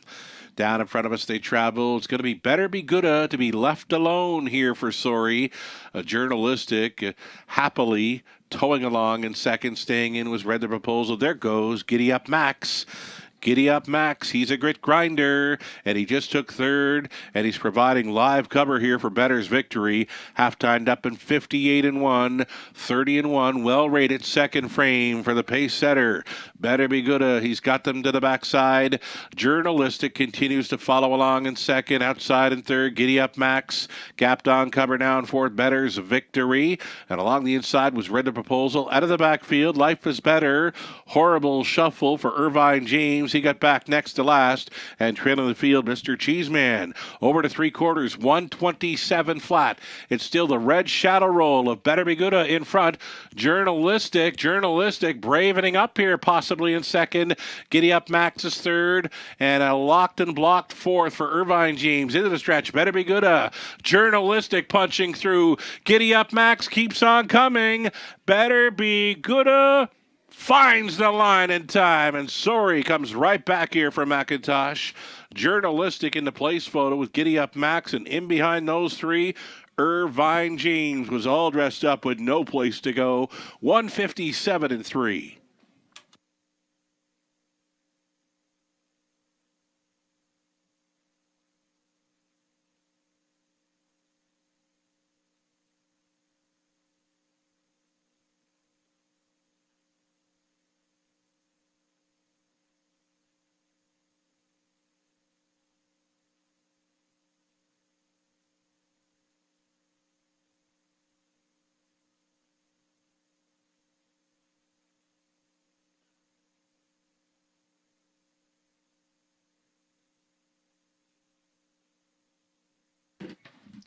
It's the four, Better Be Gooda on top of Journalistic. Giddy Up Max, Irvine James, Life is Better, 4-3-6-1-5. Big circle for next time goes to Irvine James.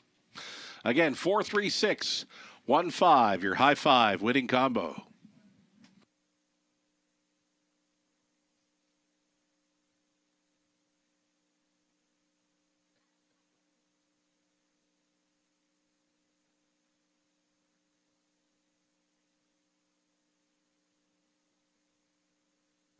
To the winner's circle, Better Be Gooda.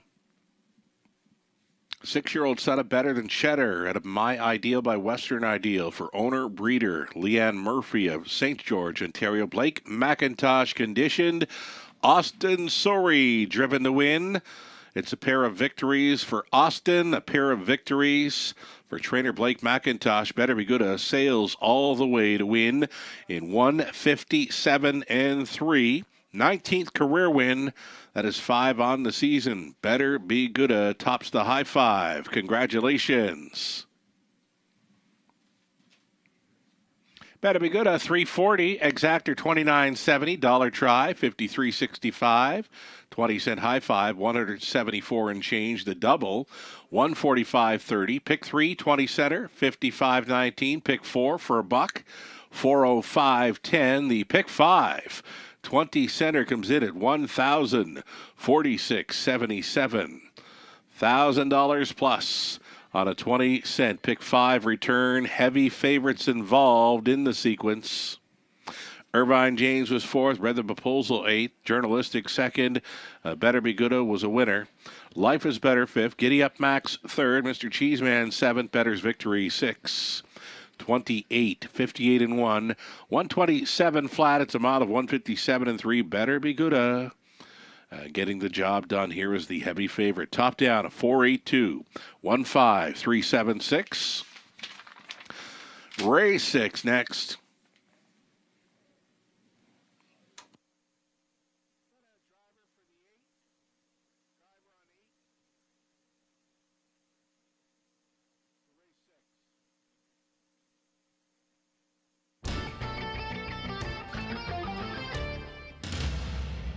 Up and coming, race 6, number 8, Holly's Treasure, will be driven by Garrett Rooney. Garrett Rooney for the 8, Holly's Treasure, up and coming 6th race.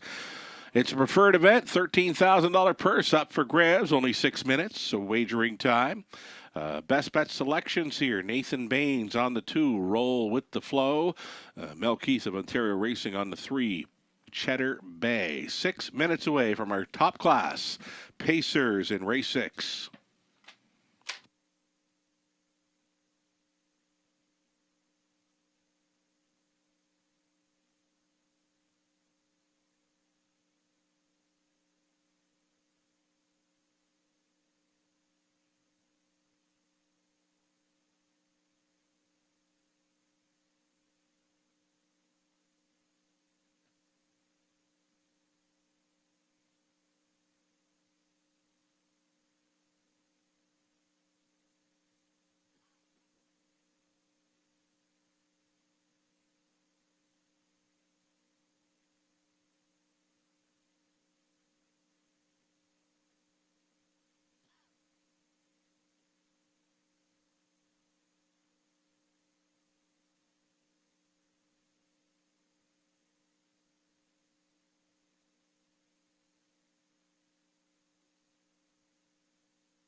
Here's how close it was. Better be good. On the lead here for Sori, holding off Journalistic to his left, Giddy Up Max to his right, and running over them. In behind there, that was Irvine James, who I mentioned. Maybe circle that one up for next time. He was all dressed up with no place to go. Race 6, up and coming, top class Pacers, featuring the return of Roll with the Flow. Such a sharp winner here in late October. The 3-year-old son of Roll with Joe got there in 54-3. Very impressive. He went over to Woodbine Mohawk Park. It didn't work for him there. He's had a bit of time off, but he is back with us this evening. We've all looked forward to seeing him in London again after his sparkling performance here on October 21st. He opens up as a 7-5 favorite. Blake McIntosh looking for his 3rd training win on this evening's race card.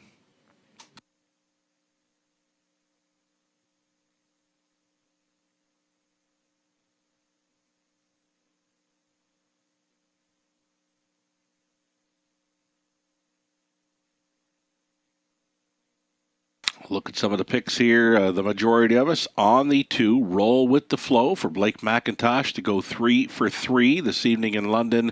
Ontario Racing's Mel Keith chasing after 3, Cheddar Bay. Her best bet selection on this evening's card currently sits at 5-1.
Starters on parade, still on the pace for race 6, Top Class, preferred event, $13,000 purse up for grabs, number 1, Bayfield Beach. Tollermore driving for Gord McDonald, Christopher Boland, Hamac Farms Limited, and Limco Inc. Vic Putty trains. Here's number 2, Roll with the Flow. The 3-year-old goes out for Hut Racing Stable along with the Middlebrook Racing and Blake McIntosh. Blake training Travis Henry. Cheddar Bay 3, Jay Harris on board for Don and Heather McGregor. Peter Core conditions. And then the 4, he's a handyman. Mike Horner training and driving for Mark Horner. Sam Taylor owning, it's Lauren House, training and driving 5, Pembroke Legacy. Then the 6, Harper's Hat Trick, Colin Kelly for Chris Haskell, along with Grant Shelton with Chris training. 7 outside for Better's Dream, Jason Ryan. On board for the owner Kyle Stretch, the trainer Michelle Sherman. And from the treading spot 8, Holly's Treasure. This one for Colonel Schneider Jr., Cass Schneider training. Make the driver, Garrett Rooney. There you have it. 8 top class pacers for the preferred. Exactor, Tri, Superfecta.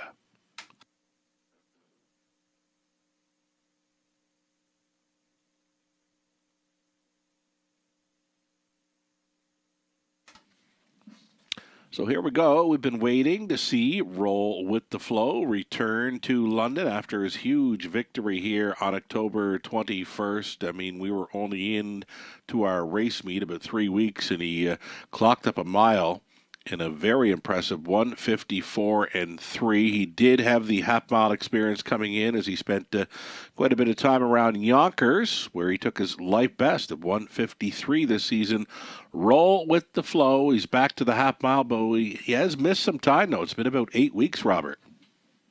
Yeah, coming in off time. I mean, 8-5 on the board right now on a horse that hasn't raced since November the 5th. But the thing in his favor, right, is Blake's got 2 wins tonight. So, I mean, exactly. The barn's firing on all cylinders, right, which certainly gives you a little more confidence backing this one off time. But you just have to come back to that latest effort here at the Raceway, and you'd have to think he should be good to go against this group. Looks fantastic on the track. And last time, obviously, facing much tougher, right, at Mohawk Park in a middle condition class. Mm-hmm. I agree. Number 2, Roll with the Flow. He looks all right. Travis Henry on board. He's been in the winner's circle already with a Blake McIntosh starter back in race 3 with I'm a stand-up guy.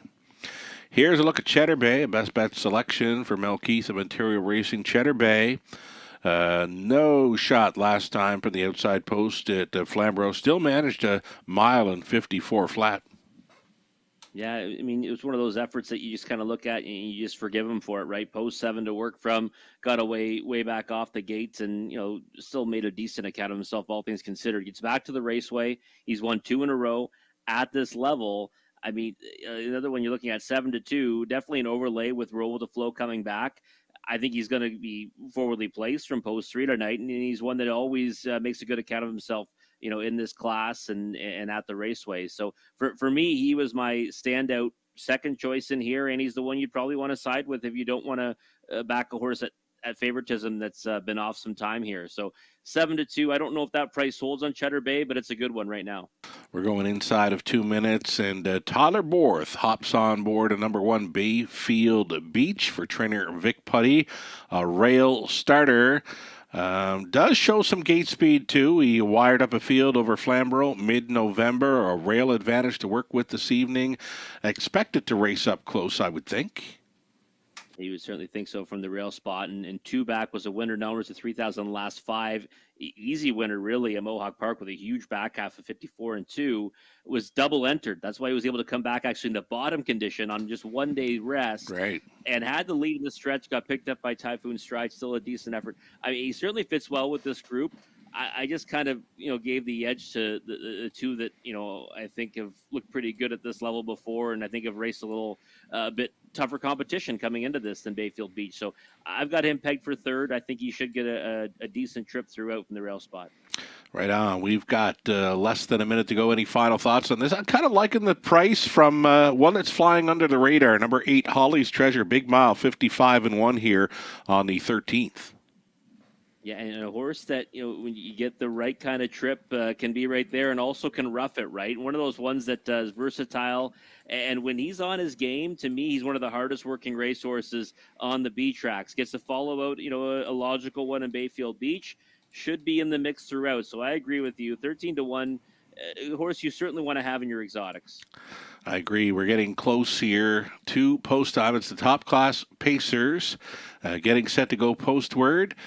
Favorite, we'll call him a lukewarm favorite right now. Number 1, Bayfield Beach, 7-5. 2-1 action remains. And number 2, Roll with the Flow, coming in off an 8 weeks of vacation time. But you know what? He looks all right. The starters called him in for race number 6. You still have time. You would have to hurry.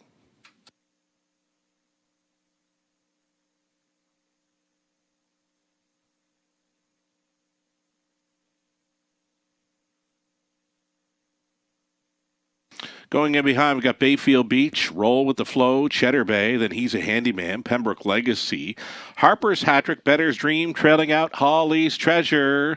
This field is an 1/8 of a mile from the start.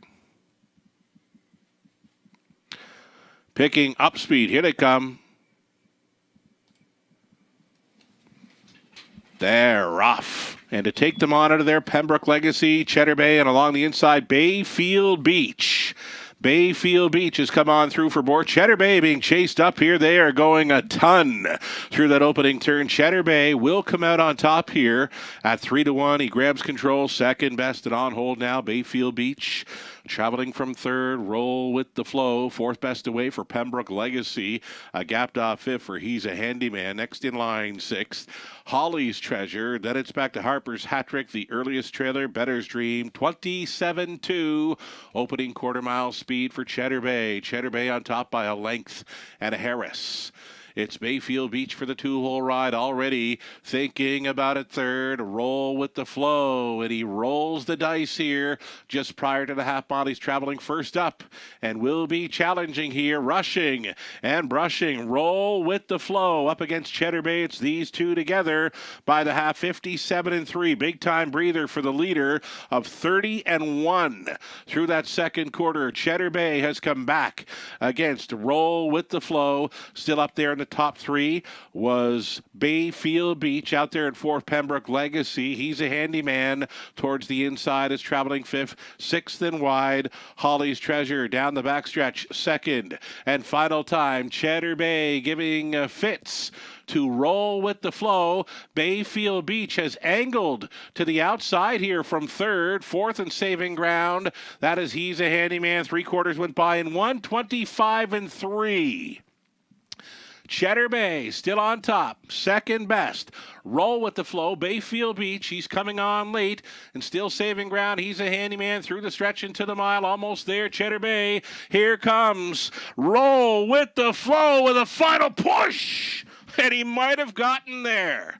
We need a picture to decide race number 6. Cheddar Bay was trying to hold. Oh, Roll with the Flow. He just wouldn't go away. 1:55-3.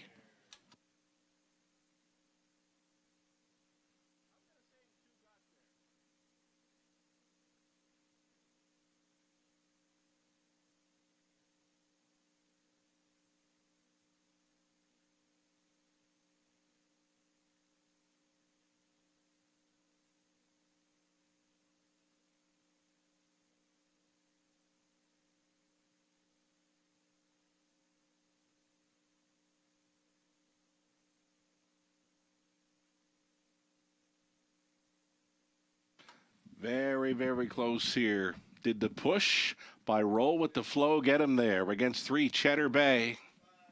Number 1, the Bayfield Beach, third. Unofficial winner, it's 2. Roll with the Flow. He managed to get there. What a trip. We all look so forward to seeing his return and in off the rest. And still a gutsy winning effort to take tonight's top class. Trainer Blake McIntosh going 3 for 3 on the evening. Here he is with Roll with the Flow in the top class, a 3-year-old son of Roll with Joe out of Streisand's Place by Arts Place. For Hutt Racing Stable, Middlebrook Racing, Blake McIntosh, Blake Training, Travis Henry driving for the double, keeping this one going towards the finish. One final push, and he got there in 1:55.3. Impressive yet again. Going 2 for 2 on this meet in London. Roll with the Flow. Congratulations.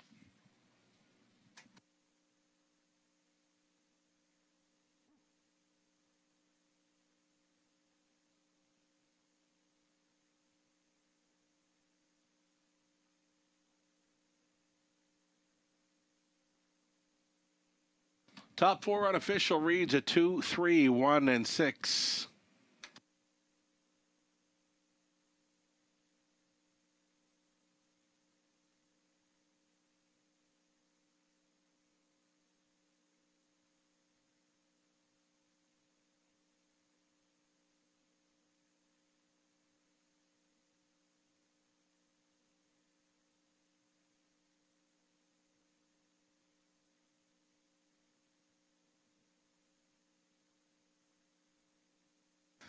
$6.30 on that win ticket. Exactor came back at $18.70. Dollar try $16.55. The super for $1, $83.75. Your 20-center worth $16.75. Bayfield Beach was third. Roll with the Flow won it. Cheddar Bay was second. He's a handyman fifth. Pembroke Legacy 6.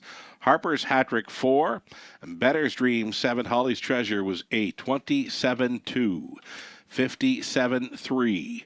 125-3 and a mile of 155-3. Roll with the Flow. 2 for 2 on this London meet. Trainer Blake McIntosh set up 3 horses, and all 3 were winners this evening. 3 for 3. Trainer Blake McIntosh with Roll with the Flow. Top down 3-1-2, 5-6-4, 7-8. Race 7 up and coming. It's the Exacta Tri Super. There are no changes in race number 7 going postward in about 11 minutes.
Well, there's how close it was. I wasn't calling the winner. It was too close to call, but there it is. Final stride push by number 2.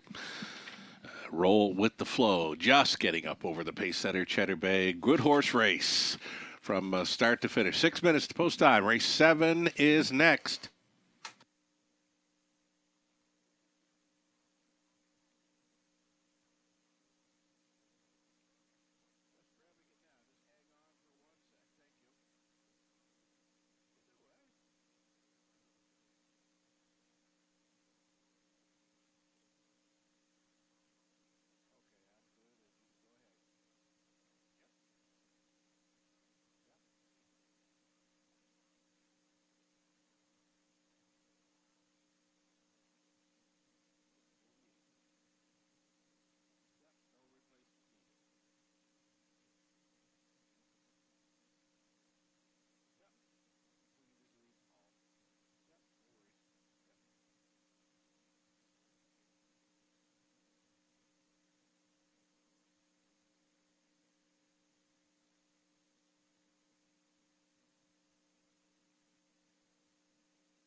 Here come your starters now. It's the beginning of the back half of this Tuesday evening card in London. Still on the pace for race 7, Exacta Tri Super.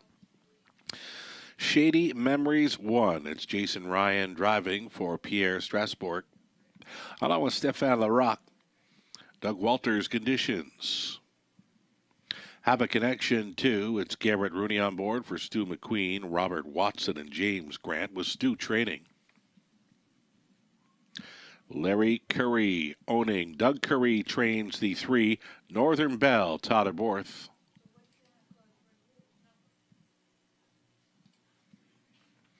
She's a Gunslinger, number 4. Dan Clements for Jim Napper, trainer Catherine Gaudreau. And the 5, Greystone Treasure. This one for Remedios Papadopoulos, along with Jack Ray. Jack trains. Scott Ray goes back on board. War Diamond 6, George Catros trains and drives for Mary Catros. 7 outside, Black Creek Rosebud, Colin Kelly for Chris Haskell, Tanner Glenville, Ken Colquhoun, along with Ben Rathwell. Haskell trains. And to trail out, number 8, Bright Out Lilybet. Travis Henry stays on for owner Colonel Schneider Jr. The trainer is Cassidy Schneider. There you have it. 8 pacers for this Exacta Tri and a Superfecta.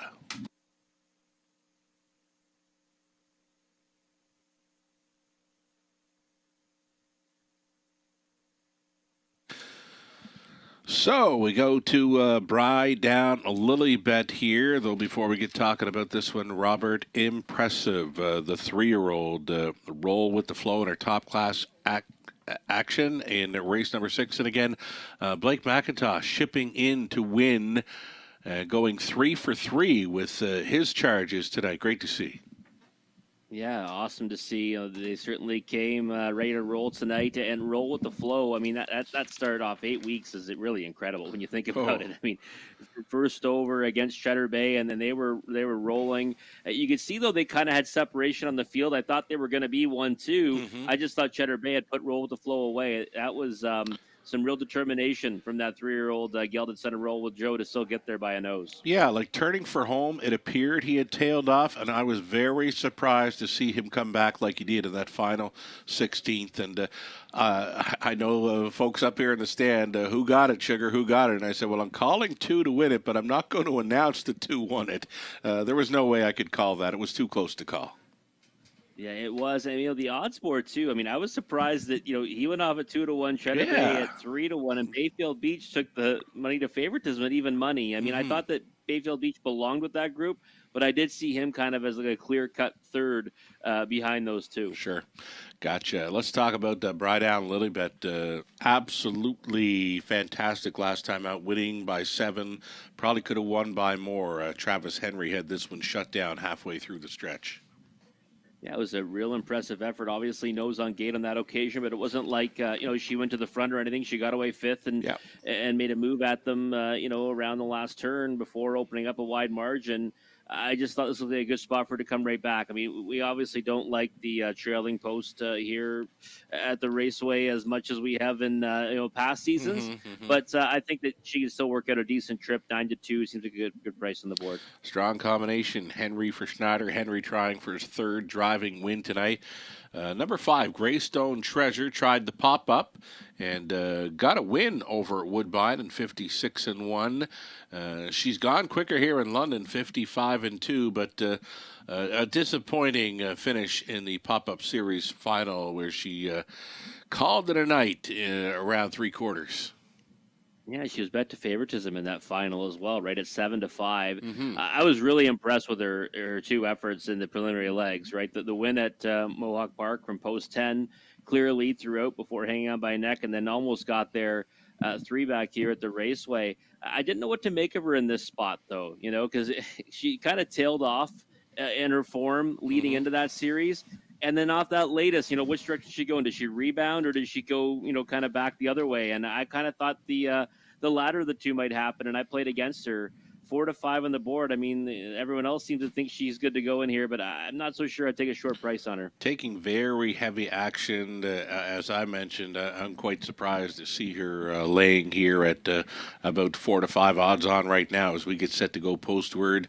Less than a minute. Any final thoughts on this seventh race starting the back half of this Tuesday night program, Robert? I think there's just a lot of value on the board right now. You can pick any one of the 1, 2, 3, and 8, in my opinion. Right? Mm-hmm. If you're not a fan of Greystone Treasure, all those horses offer some value right now. Have a connection. One that's coming off a poor effort as well.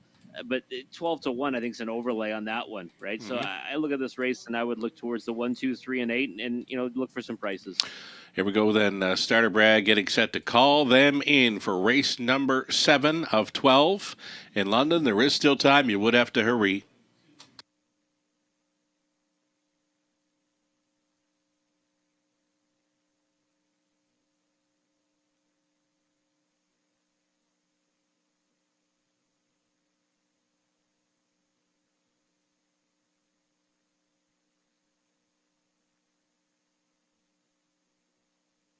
So in behind, Shady Memories, Have a Connection, Northern Belle, She's a Gunslinger, Greystone Treasure, War Diamond, Black Creek Rosebud for 7 on gate, plus the trailer being Bride Down Lilybet into the stretch.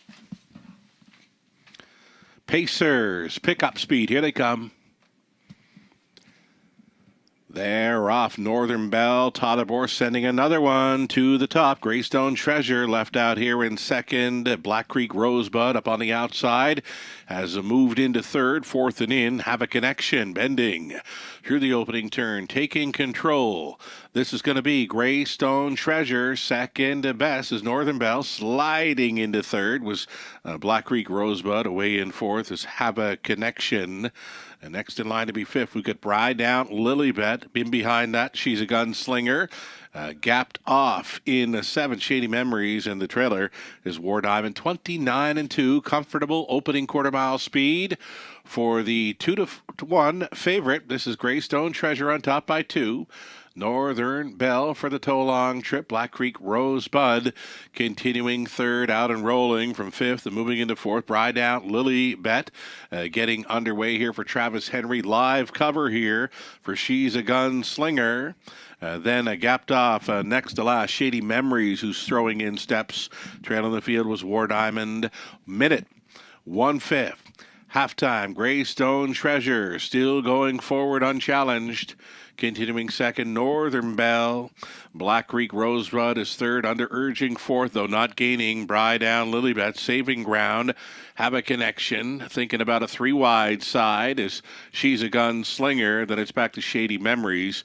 And War Diamond up and by 3/4. Greystone Treasure unchallenged throughout. 129 for 3/4. She was 28 and 4 through the third, and now she's widened her lead by 2.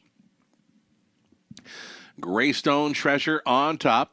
Out of third, moving into second. Now for a challenge. Black Creek Rosebud coming on for Kelly.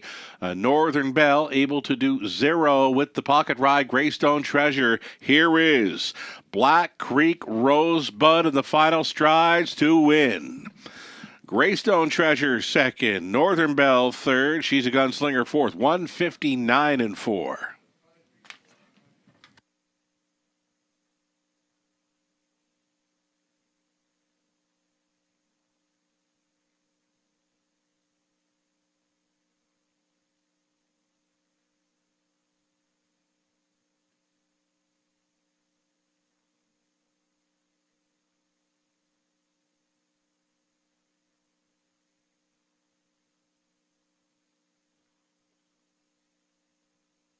That's a 7. Black Creek Rosebud on top. 7, 5, 3, and 4. Your top 4 unofficial.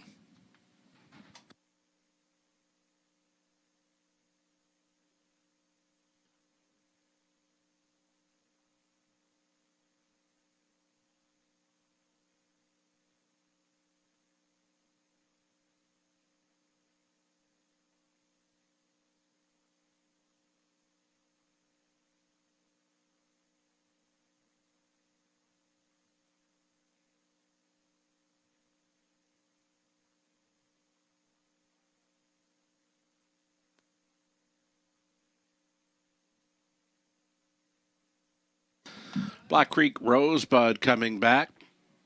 6-year-old daughter of Sir Luck out of Greystone Fantasy by Island Fantasy. For Haskell, Glenville, Coquihone, and Rathwell. It's Haskell trading. Colin Kelly's on for this victory in 159-4. It's the Mayor's 28th career win. That is 6 on the season. Black Creek Rosebud with the 7th race upset. Congratulations.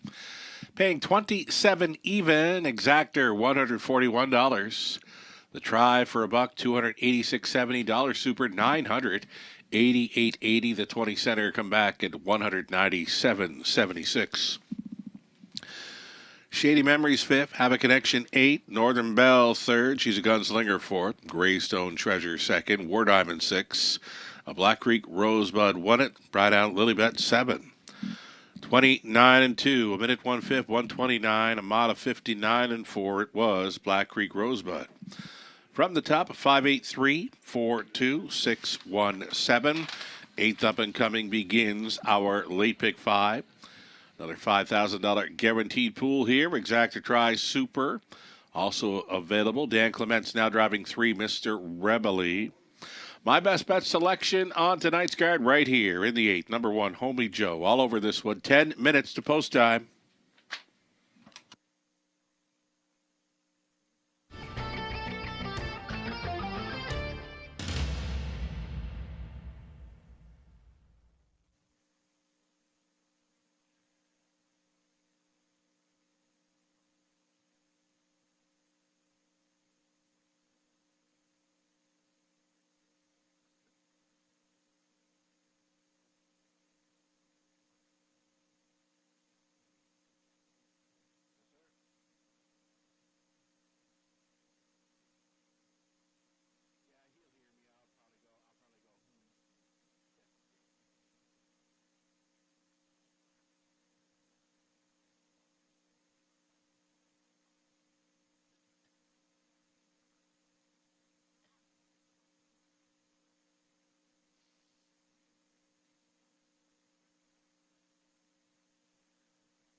Black Creek Rosebud, a bombs away winner in race number 7. And with 7 races in the books now, we're going to start our late pick 5. We got a dozen races on the card this evening here at the Raceway. And in this late pick 5, the guaranteed pool is $5,000. Let's take a look at the tickets that Sugar and I have mapped out for you this evening. And it's going to get started with my best bet on the card, who's getting hammered right now at 1 to 5. Was a much better priced last time around. I know Sugar and I were both fond of Homie Joe last time, and could not have got a worse trip, Sugar. Yeah, just mired in traffic throughout. Just wasn't going to happen for him on that occasion. Still, though, closed up very strong, as he normally does. You look through the program lines, a lot of 3s in there, a couple of 4s, but right now tonight, for sure, sitting on a win. I think so. I think if not now, then when, right? And I know he's not dropping down in class, but this does look like it's a much softer group, pound for pound, that he faced last time. And he gets down to the inside of the gate. Not that that's a great thing for Homie Joe, right? Because I'm worried that the same thing might happen again, because you get away from the rail spot. If you don't get out and going right away, you can get locked in. But I just love the way that he finished his mile off last time. I know we love the way he finished off his mile 2 back as well. I think Brett's going to get him out and rolling earlier tonight. I think this is a race that he might be able to be on the lead for. I mean, he doesn't have a whole lot of gate speed, but with the rail, there's not a whole ton of gate speed in this one. I mean, I'm looking at them. I'm just not seeing a whole lot of busting off the wings of speed. Maybe the 4 Easy Flyer, but you know what? If Homie Joe can even follow him out through the first turn, I think if he pulls on the backside, Easy Flyer for sure lets him go, and after that, it would be over. 1 to 5, Homie Joe. My key play to start things up in the pick 5. I'm going to go 4 deep in race number 9. It's the all button for me in race number 10. Nothing really jumping off the page in that leg. 11th race, we'll try the 1, Mr. John, 2, Sir A, even the 6, Pure Country Dance off the layoff. And my key, my single in the finale, I'm going to go to the Rito shipper, bet him on a River, who's getting some noticeable class relief there in the finale. And we'll swing it on over to you for your late pick 5 ticket idea, Robert. Yeah, and I'm singled up on Homie Joe as well. You can see I've actually got the 1 right to the sequence, so I wouldn't mind 5 rail horses just throughout here. But yeah, Homie Joe is single for me. Then the 1, 2, and 3 in race 9. Obviously, that race affected by some serious scratches. Dogs Paparazzi now actually becomes more logical for me, Sugar. I might add that one to my own ticket because he gets to move in a couple of spots on the gate. And then in race number 10, the 1, 2, 4, and 5. I do think that race is kind of wide open. Easton Beach, I mean, we keep saying, when's it going to be? It's another group that he's supposed to go out there and beat, but it's hard to put you hang your hat on Easton Beach with the way he's been racing as of late. Race 11, I see it as a 2-horse race between Mr. John and Sir A. I thought Sir A raced fantastic last time. The trip scenario tonight might favor Mr. John, though, so I've got them both on the ticket. And then in the finale, the 1, 3, and 5 for me. I do like Bet 'em on the River. I'm also using Crystal Dragon and tearing up the credit. If she can race just back to what she's capable of, she should crush that group. But you look at those recent lines and say, how do you get behind one that's getting beat by a wide margin every single week? And missing a month, right? That's why I stayed off of that. That's why I thought, the key play for me, it's going to be the 5, Bet 'em on the River. You know what? I'm looking at your ticket, and the more I look at it, the more I'm thinking, I hope he's actually taking a $5 bill and saying, let's go $5, pick 5, 1 right through. Like just ones, nothing but ones. You know what? I'll do it now just because you said that. Why not? Yeah, because if you don't and it comes in, I'll be chasing you. It's like the Nat Day, right? That night we talked about it. Hey, she can do it. She could sweep the early pick 5. Why not bet it for a $5 or $10 bill? And then what did it pay? Like $135 or something like that. It paid.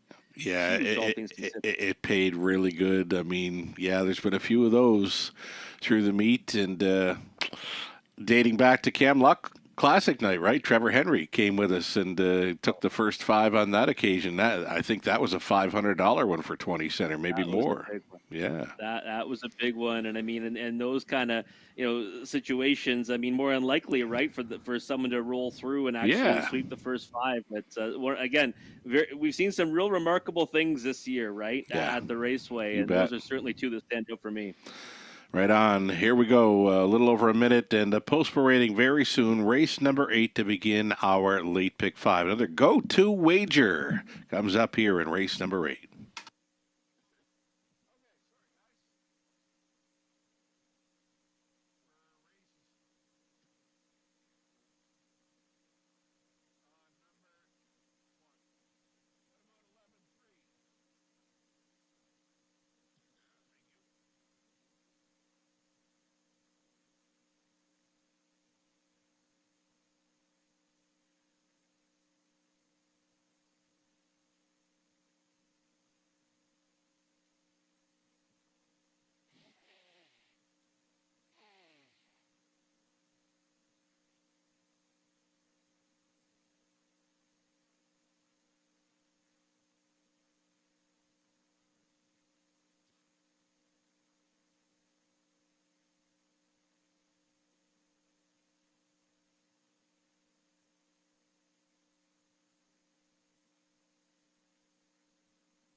Here we go. Post rating now. Starters for race number 8.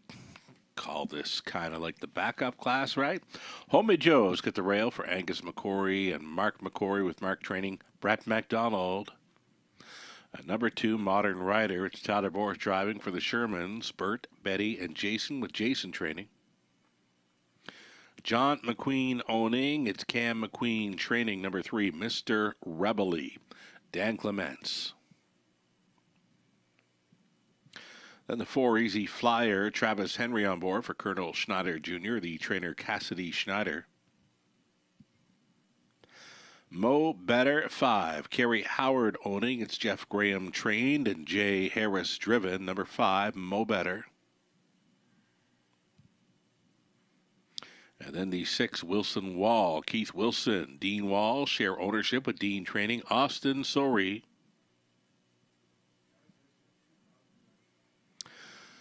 7 Outside, Maximus Power, Lauren House driving for Kim McNiven, Doug Haywood, Tom Broadhurst, Scott McNiven trains.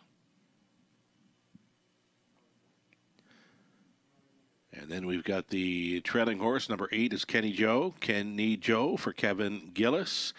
Garrett Rooney picks up the catch driving assignment. Those are your 8 pacers for race 8. The Exactor, Tri, Superfecta, the opening leg of a pick 5 play, and what we haven't said already about Homie Joe. I'm not sure there's anything more we can add, Robert.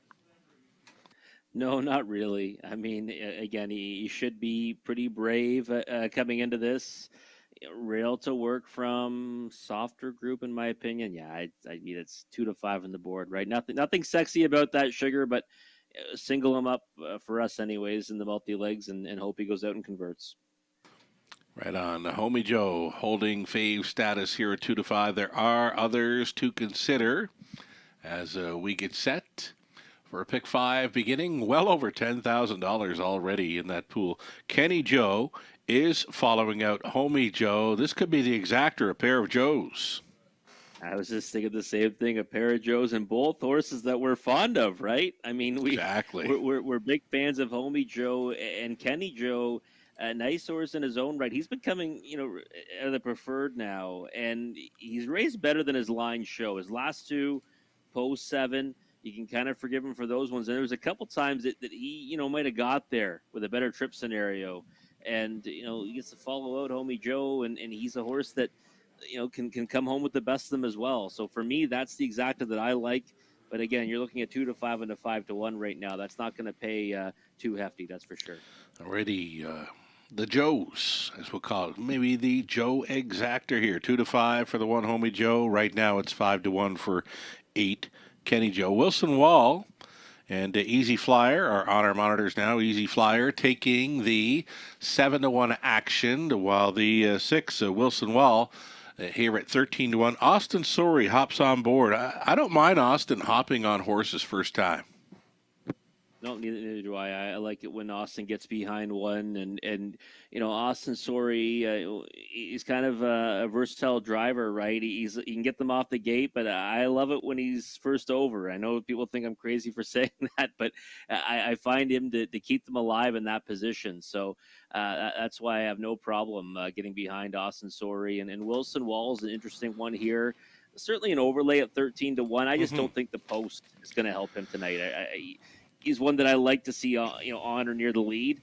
I'm not sure how the trip scenario works out for him. But Easy Flyer. Sorry, go ahead, Sugar. Yeah, no, you go ahead with Easy Flyer, and I'll come right back with another idea.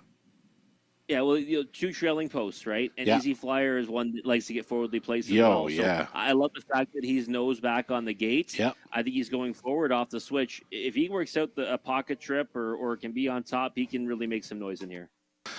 I like Easy Fly. I said this back. We were going back to earlier on in the card where I thought this is how it's going to develop. Well, this is how I think this is going to develop. Easy Flyer to the lead.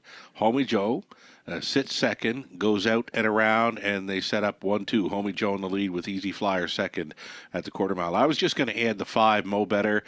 Jay Harris gets the call. If he could get him forwardly placed, I mean, this horse has been a great fringe player in recent starts. I'd much rather see him leave from the inside. Right now, he's had no luck at the draw in recent weeks. He go back to a rail in mid-November where he finished second. But you know what? His miles are good enough to compete with these, find his way into this ticket. Yeah, and he is a horse, too, that like you mentioned, when he gets put into play, he kind of perks up a little bit, right? That's those efforts that he races well is when he goes forward off the gate. Jay's as good as anyone for firing up behind the switch. So if he can ever get forwardly placed, a 2-hole, 3-hole trip, he can also make some noise in here and land somewhere in the exotics. You know who's looking very sharp going to the gate here right now? Robert is number 2, Modern Rider. Likely the choice for Borth here as the longest shot on the board. Well, there we go. Think about it. Here we go. It's Homie Joe, Modern Rider, Mr. Rebel, Easy Flyer, then Mo Better, Wilson Wall, Maximus Power. Kenny Joe is trailing out here just about an 1/8 of a mile from the start.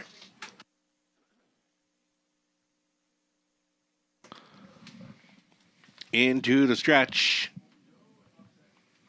Picking up speed. Here they come. They're off, so it is Easy Flyer leaving from the center. It is Homie Joe leaving from the inside to sit second.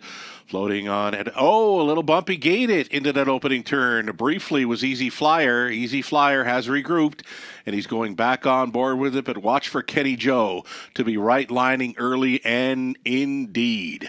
Kenny Joe from the pocket is going to grab control. He's been caught in traffic in recent starts, and tonight he gets open road to try to go downtown in London. 28-3, quarter mile speed. Homie Joe is on the lead. Easy Flyer now second. Third is Modern Rider, Mr. Reveille.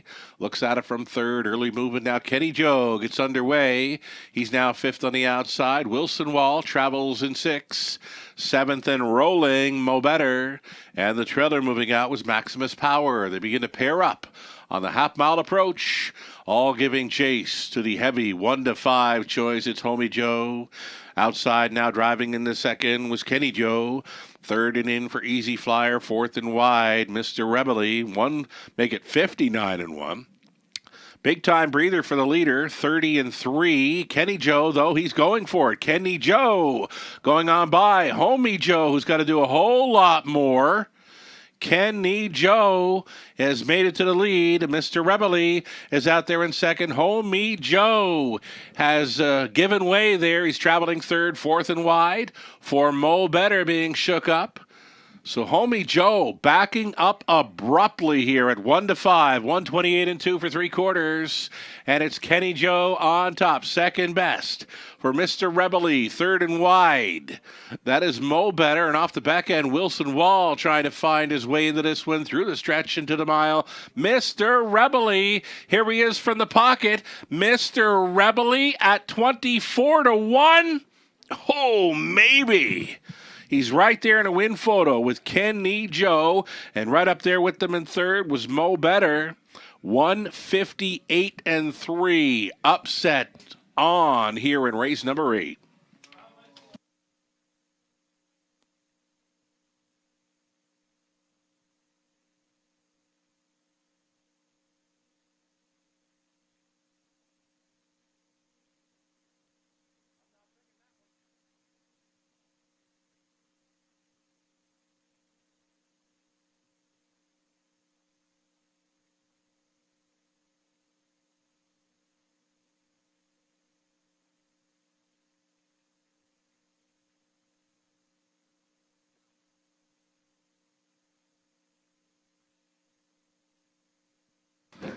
Number 8, Kenny Joe. Kenny Joe. Well, one of the Joes was all right in there. Kenny Joe at 6-1.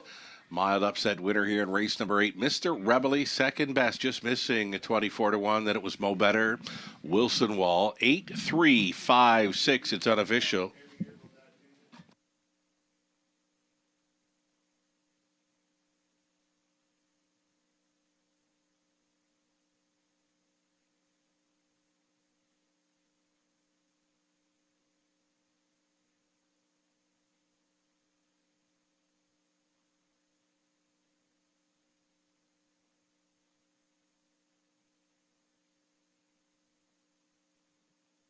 Going to parade back number 8, Kenny Joe. Kenny Joe coming back here. 6-year-old son of Shadow Play out of Real City Blues by Real Desire for the owner, trainer, breeder, Kevin Gillis. Kenny Joe for his looking like 17 career wins, 5 on the season. Stops the clock tonight, 158-3. Garrett Rooney with the catch driving victory aboard Kenny Joe for Kevin Gillis. A race 8 winner here at 6-1. Congratulations.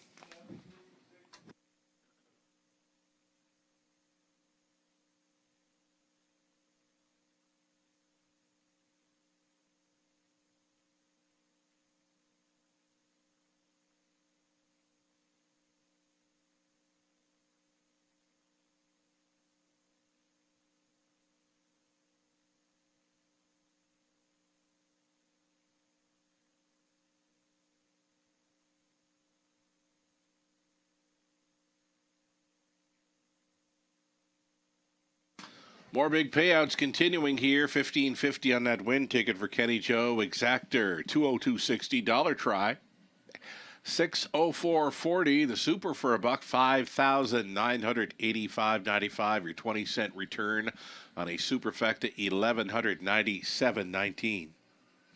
Homie Joe was 8th. Modern Rider 7th. Mr. Reveille 2nd. Easy Flyer 6th. Mo Better 3rd. Wilson Wall 4th. Maximus Power 5th. Kenny Joe won it. 28 and 3, 59 and 1, 128 and 2, a mile of 158 and 3. Kenny Joe from the top at 8-7-2-6-3-4-5. 1 on the bottom. Turn the page. On the race, number 9. Multiple scratches here. The 4, 5, 8, and 9 will not be starting. It's a reduced. Field of 5, race 9, exactor, try, superfecta, pick 4, starting up. If you happen to miss on Kenny Joe, a pick 4 starting up in race number 9, 11 minutes out.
Homie Joe goes down as the big favorite. Kenny Joe gets the job done at a nice price and less than 10% of the more than 23,000 wagered into that late pick 5 is still alive, moving on. Good luck if you're one of those ticket holders. I know it's not myself and Sugar. We both went down on Homie Joe, but the good news is starting right here in race number 9, the late pick 4 with a guaranteed pool of $5,000. Let's take a look at the tickets that we've mapped out for you this evening for this sequence. Mine's going to stay true to the late pick 5 ticket. Same with Sugar, I believe. But he's going 1, 2, 3, 7 here. So he likes Doc's Paparazzi. I like where he's gone with this one, especially with the scratches now. Going to really help him out because he is one that's got speed off the switch. So I like the addition of that horse. 1, 2, 3, 7 for Sugar here in race 9. Race 10, he's going to hit the all button. And it is a very wide open looking race. You see one like Easton Beach and think, well, he should be able to beat this group, but he hasn't been able to do it in recent weeks down in this class. So if not him, it could be anyone, and it'll make it a price in that race. So I like the all button there for Sugar in race 10. Race 11, the 1, 2, and 6. I think the main players are the 1 and 2. He's throwing in the 6, Pure Country Dance, coming in off a qualifier and been off a little bit of time, but looks like he'll definitely be a price play in race number 11. And then in the 12th race, he's singled up in the 5, Bet Him on the River. And this is one that it does get to face probably an easier group tonight than what she's been facing at Rideau Carleton. The thing is, for me, is that I do like some horses that drew to the inside in there. So he's singled up in the 5. I'm going to go a different direction in there. We'll take a look at my ticket now. We're going to start off with the 1, 2, and 3 here in the opening leg.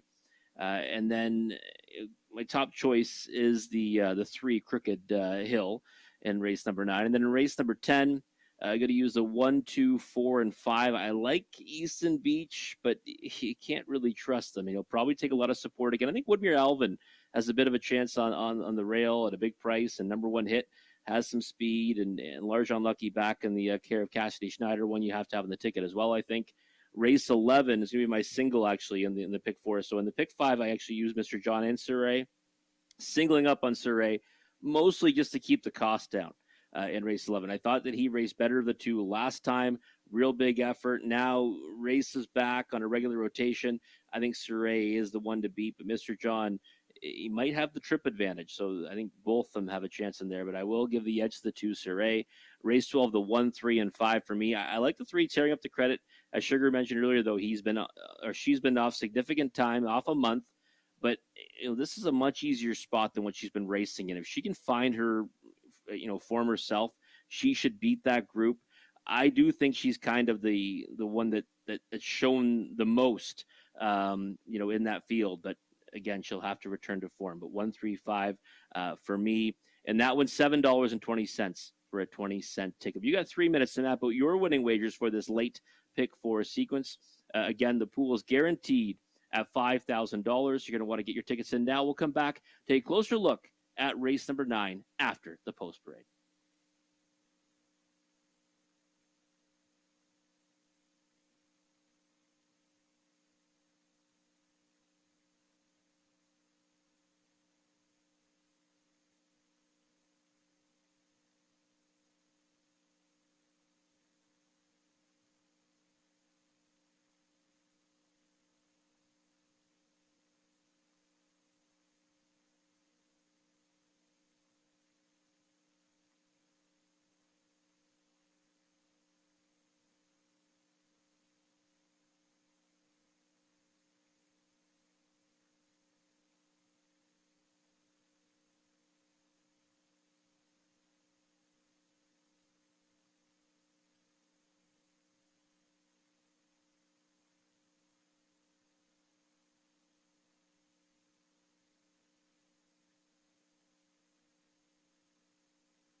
Here we go. Starters on parade. It's the 9th race.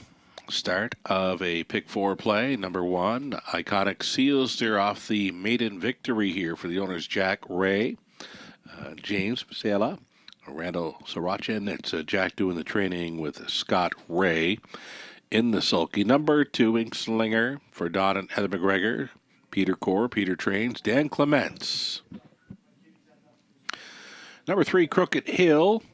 Will be racing on Lasix here for Blue Shoe Investments. Trainer Steve Roberts. The driver is Austin Sori. 4 and 5 had both scratched. Number 6, Silver Sandy with Garrett Rooney on board for Dan Mead. This one trained by Dan Mills.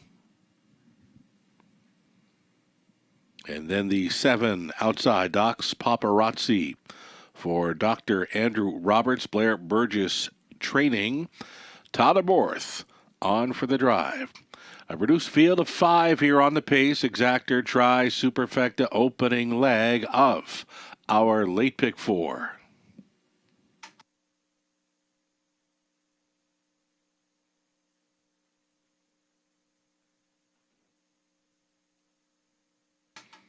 Going to a top selection for yourself, Robert. I know your selections were made prior to all these late changes that certainly changed things up here in race number 9. Inkslinger is the one we're going to talk about for now. Dan Clements on board for Peter Core. And again, things change up in a big way when the speed moves in a few spots for the outside post 7. Yeah, it does. There's no doubt about it, Sugar. I mean, the 7, Doc's Paparazzi, we'll get to him in a moment. Yeah. But Inkslinger, not without a chance in here, right? 9-2 in the board right now. Was a winner last time he raced in a condition claiming race, and since then, he's moved back to the open non-winners of a race for 12,000 life.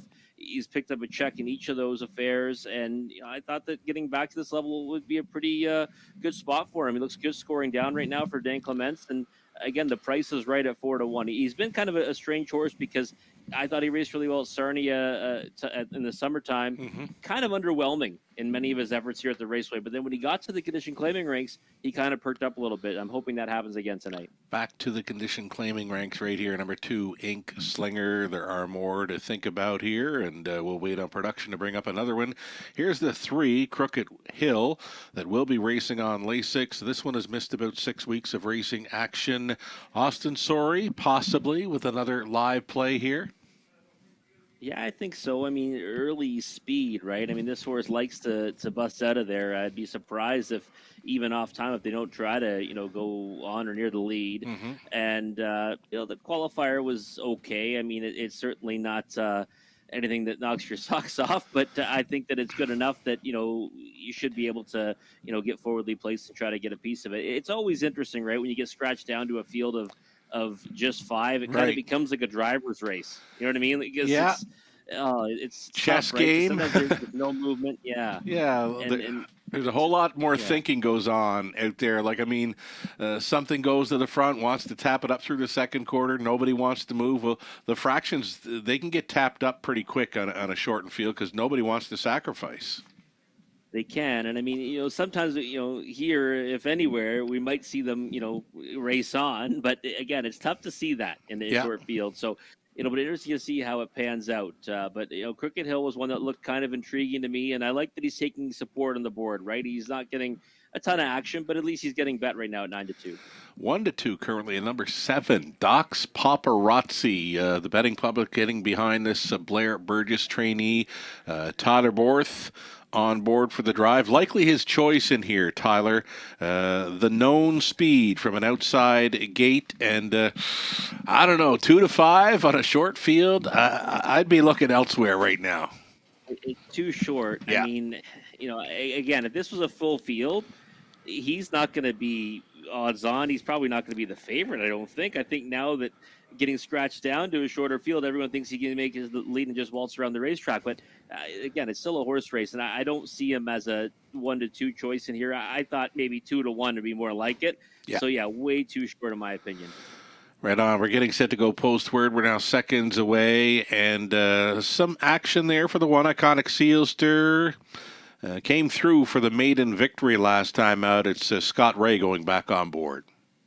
It just could not have got a better trip. Right. You know, it's one of those ones where I look at it and you say 15-1 that time around. I know that going from numbers of 5,000 life now to the condition claiming ranks, but it's kind of a lateral move, I think, maybe moving up a little bit even, facing older horses.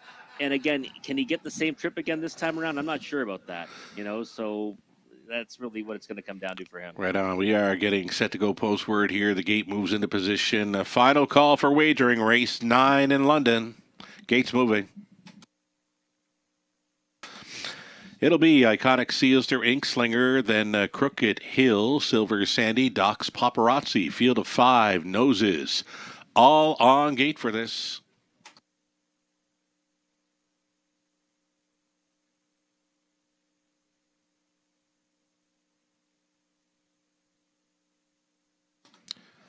They're at the top of the stretch. Picking up speed. Here they come. They're rough. Crooked Hill out first for Sori.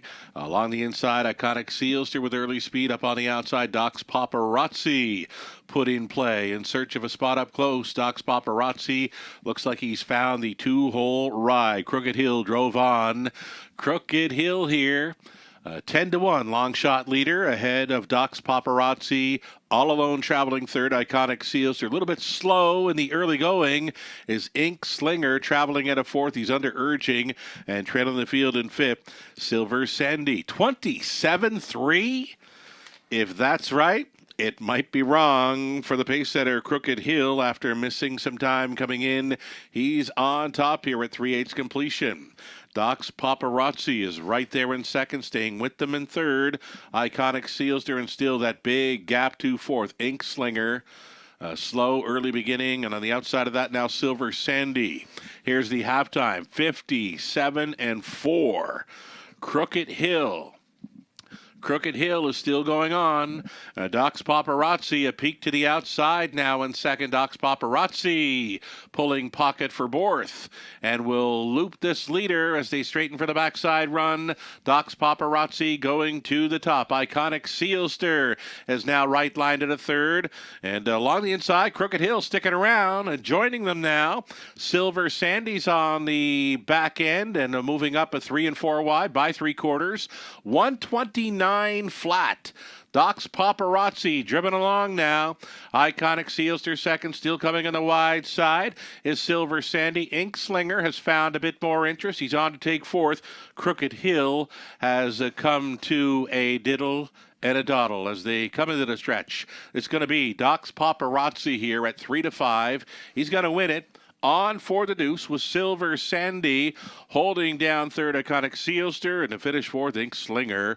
2 minutes, 2/5.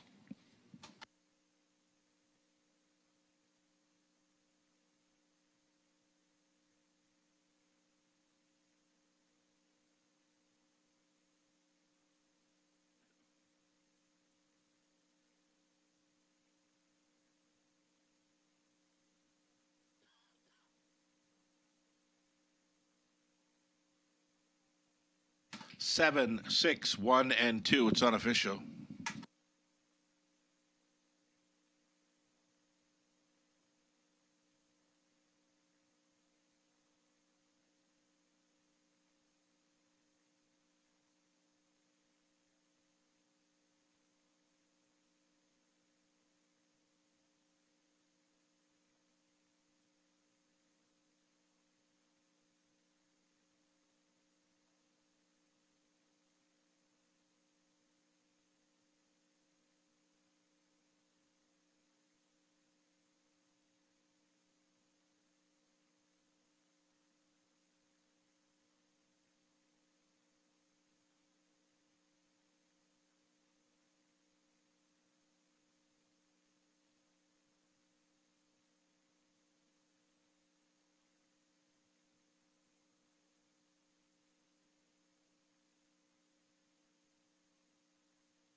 Back to the winner's circle, number 7, Docs Paparazzi. Todd Aborth on board for Dr. Andrew Roberts, the trainer, winning trainer Blair Burgess, this 3-year-old son of He's Watching out of Docs Hollywood by Cam's Eclipse. Pocket rides to victory in 2 minutes, 2/5, Docs Paparazzi. 3rd career win, 3rd on the season. Congratulations.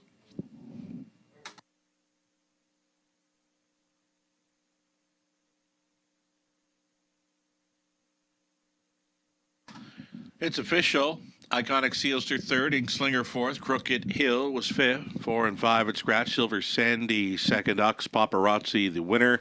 8 was scratch. 27-3. 57 and 4, 129. I'm out of 2 minutes, 2/5. It was Docs Paparazzi from the top of 3, 4, 5. Scratch, scratch, 2-1. Scratch on the bottom.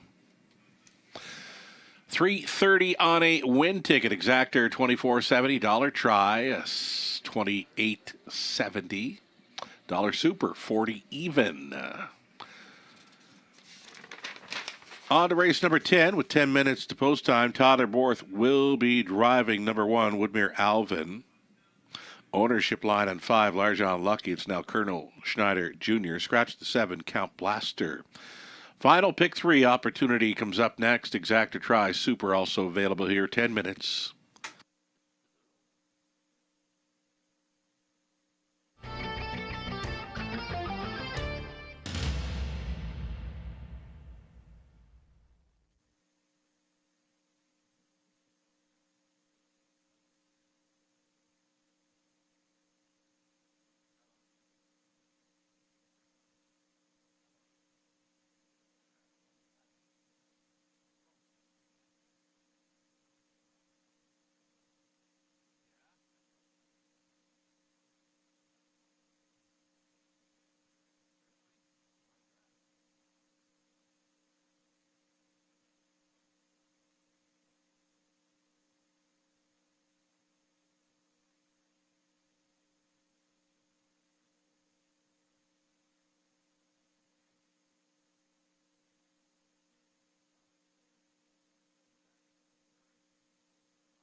There's your live money left in play for the pick 5 after leg 2. Only $557 remains in play from the pool of 23,863. And into the pick 4, live money, 6,655 live from the 15,693 pool.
It's a post parade right now for race number 10. Still on the pace.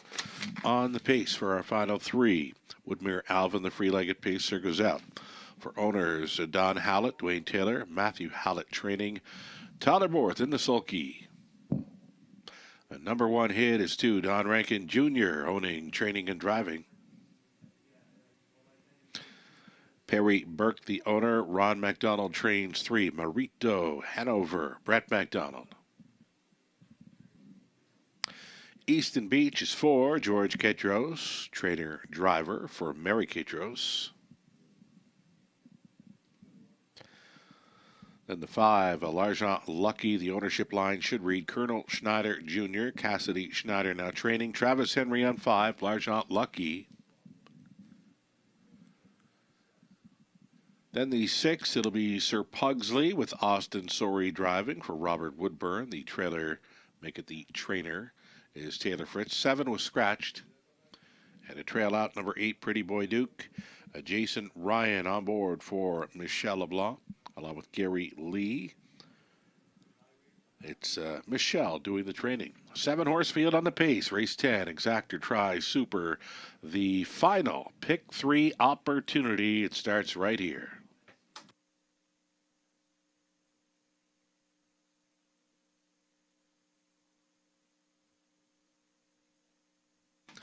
Number 4, Easton Beach, a top selection for myself. Top selection here for Robert.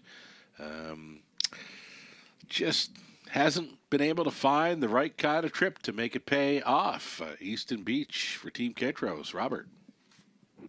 No, he hasn't, and he also hasn't been able to kind of make his own luck, right? Mm-hmm. He's a horse that when he's at his best can blast off the wings and control it throughout. I mean, that's the best performance I've ever seen him do, or when he does go to the front. And he's tried. It just hasn't worked out for him, and he usually ends up in a first over position, and that, of course, is not going to work for a horse that's been off form as of late. But here's another opportunity for him. I thought he would take a lot of support in here. Right now, it's not happening. He's 4-1. And maybe this is the time that he's going to step up and get back to the winner's circle. We're looking at a field of horses that, you know what, you look through the program lines of each and every one of them. There's a lot of them in here that they don't like the win. And it's been a while between wins for many of them. The only one showing a win on the card is number 3, Marito Hanover. That was pretty much gate to wire here in London early November. It's been a long time since any of these horses have gotten a drink. It's true. It's one of those ones where who's going to step up, right, and take this one. That's why I think you got to still consider Easton Beach, because he's a horse that on back class alone he should be able to handle this group, and it's pretty good on the track right now. Like I said, 4-1's a good number. We'll see if that holds, but I wouldn't be in a hurry to bet anyone in this field at a short price. I know I couldn't stomach anything below 5-2 on anybody in here. Yeah, we're looking at horses that don't like to win. Not only do they not like to win, a lot of them don't even like to hit the top 3. That's the way it's looking in their program lines. I mean, you look at this page, and there is some nice horses in here, but they're just not one of them is showing an ounce of sharp form in recent starts. Yeah, many horses in here, their form's darkened, right? And this is going to be an opportunity for one of them to get a confidence boost. Is the question? Yeah, the heart-building win. Exactly. Yeah, wow. Marito Hanover right now a 9-5 co-favorite with number 5, Largent Lucky, as we go inside of 2 minutes. Going to ask production if they can maybe bring up the 5. Number 5, Largent Lucky, starting for Team Schneider tonight with Travis Henry on board. This one would be out of the field here. Now, I'm not making this one my post-parade pick. We've already been there, done that tonight. But on parade, this horse did look the best of these in race 10. Well, I mean, that bodes well for him, right? Because he's really, not been racing well as of late. Now, you could say maybe this is class relief. I don't know. To some extent, it is. He's raced out of this barn before, 2 starts. I think he had a second, was his best finish, and that was in for $8,500, right? Mm-hmm. Claiming price. I mean, there's certainly some horses in this field you couldn't buy for that. I mean, I think there's probably quite a few you couldn't buy for that, actually. So I'm not sure how that stacks up. I think he's got a license to improve. but I couldn't get there at 8-5. I couldn't do it. I mean, on looks maybe, but you got beat 20, got beat 12, 21 at recent performances. I can't get there at a short price. Right on. It's less than a minute now, and short prices on a few horses in here. Again, it's 9-5 currently on both the 3, Marito Hanover, the 5, L'Argent Lucky, as we get set to go postward. And not a whole lot of action right now out there in simulcast land throughout North America. It's come down to these two. It's Northfield Park and us. Here at the Raceway at Western Fair, we're the only 2 tracks are racing in North America at this time. We've still got 3 more to go. They've still got quite a few left at Northfield Park, but we're getting set to go postward here. We're expecting some amped up pools on our final 3 races this evening. Again, it's just us at Northfield Park, the only 2 horse racing tracks left going in North America. And you know what? We're just shy of $600,000 wagered thus far tonight prior to race number 10, Robert. We came in hot, big numbers last night, and we're going to even improve on the numbers from Monday this evening. Gates moving. Final thoughts? Woodmere Alvin, I might give him a try at 8-1. Tyler Gorth aboard. Look at the whirl.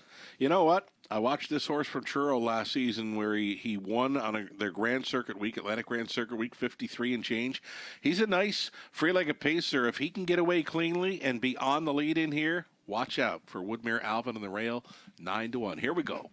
Woodmere Alvin, number 1 hit, Marito Hanover, Easton Beach, L'Argent Lucky, Sir Pugsley, Pretty Boy Duke. Here they come.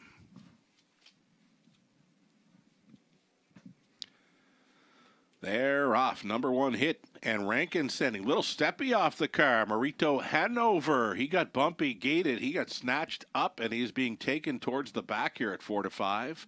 So number 1 hit on the lead. Easton Beach and Ketros put in play early here at 7-2. Easton Beach finds himself in a lead where he hasn't been forever. Easton Beach trying to come off the schneid here for Ketros. The lead is a full length and 3/4 now to number 1 hit at 16-1 from racing second. Woodmere Alvin, tight lines for Borth in third, and a midfield 4th for Pretty Boy Duke. It's Marito Hanover staying inside there in 5th. Moving out was L'Argent Lucky, the trailer, going to the outside. Sir Pugsley, it's going to be 4 in. It's going to be 3 out on this half-mile approach. Easton Beach has just been coasting here since taking control. It's Pretty Boy Duke now coming first up for Jason Ryan. Number 1 hit is traveling in the top 3. A second over toe up and 4th for L'Argent Lucky. Woodmere Alvin getting shuffled. Then came the back markers, Sir Pugsley and Marito Hanover at 4-5. It is not looking good. A minute 1/5. Big time breather for this leader. 31-1. A cakewalk for Easton Beach. Tried to steal this one. 3 wide on the outside now. L'Argent Lucky is coming up for Travis Henry, and following on that move, Sir Pugsley bunching up on by 3/4 and 1, 29-3. Easton Beach still there. Now coming on to the number pad. L'Argent Lucky. Sir Pugsley is in play there for Soria, 12-1. Rankin could use a way through. Woodmere Alvin also showing some late interest. Into the stretch they travel. It's Easton Beach on fumes. Here comes Sir Pugsley, and Sir Pugsley at 12-1, reaching up for the upset. L'Argent Lucky was second, Easton Beach third, and on for 4th was Woodmere Alvin, 159-2.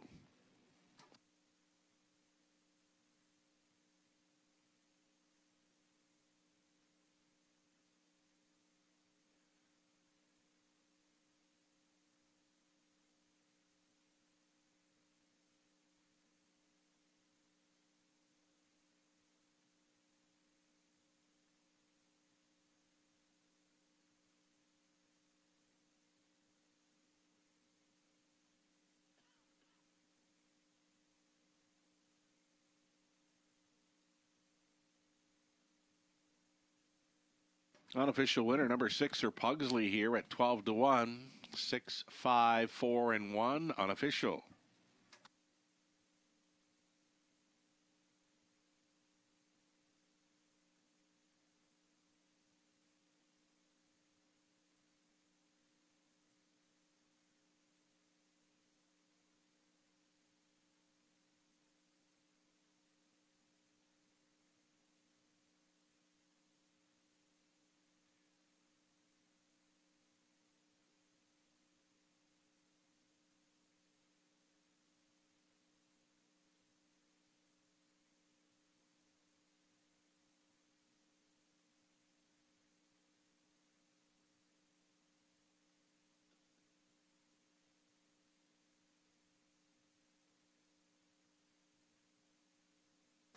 Back for a winner's circle photo. Third time tonight for driver Austin Sorey. It's Sir Pugsley, stallion son of American Ideal.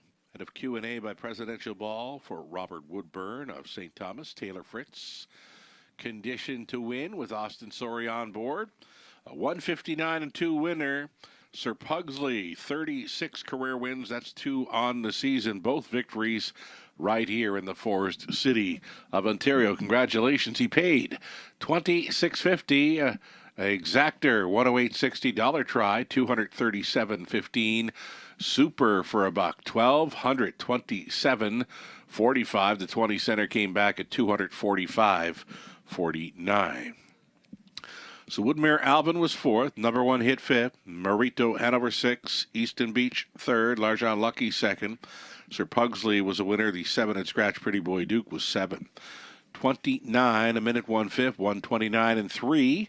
Mile was 159-2. Sir Pugsley from the top, a 4, 5, 6, 3, 2, 1. Scratch 7, and it's 2 more to go. In London, not wasting much time here. We'll get to it in about 4 minutes. Travis Henry will be driving number 3. Always Been Crazy, the upcoming 11th race. Exacta Try, super late double.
Updating the live money. Wow. $37. Only $37 live and in play from the Pick 5 pool of $23,000 plus. If you're live and going forward, best of luck. If you hit this Pick 5, you will get paid. Pick 4 live money, $466 from that $15,000 plus pool.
On track for a Bulls Parade here, race 11. Horses and geldings, $15,000 tags for the non-winners, $60,000 life. Number 1, Mr. John.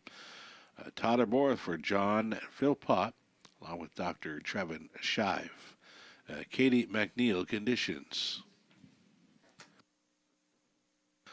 Surrey is 2, Carol Voyer, owning, training, driving, sharing ownership with Bruce Tremblay. Always Been Crazy 3, it's Travis Henry hopping on board for Bert, Betty, and Jason Sherman. Jason trains. Sir Luck Now, the 4, Colin Kelly pilots for Michel Attard, along with Jean Allaire. Brett Lester trains. Number 5, Tuca Rasp, Dan Clements for owner-trainer Lindsay Kerr. Pure Country Dance is 6 for Triple S Equine. Trainers now Pam Forgy, the driver Garrett Rooney.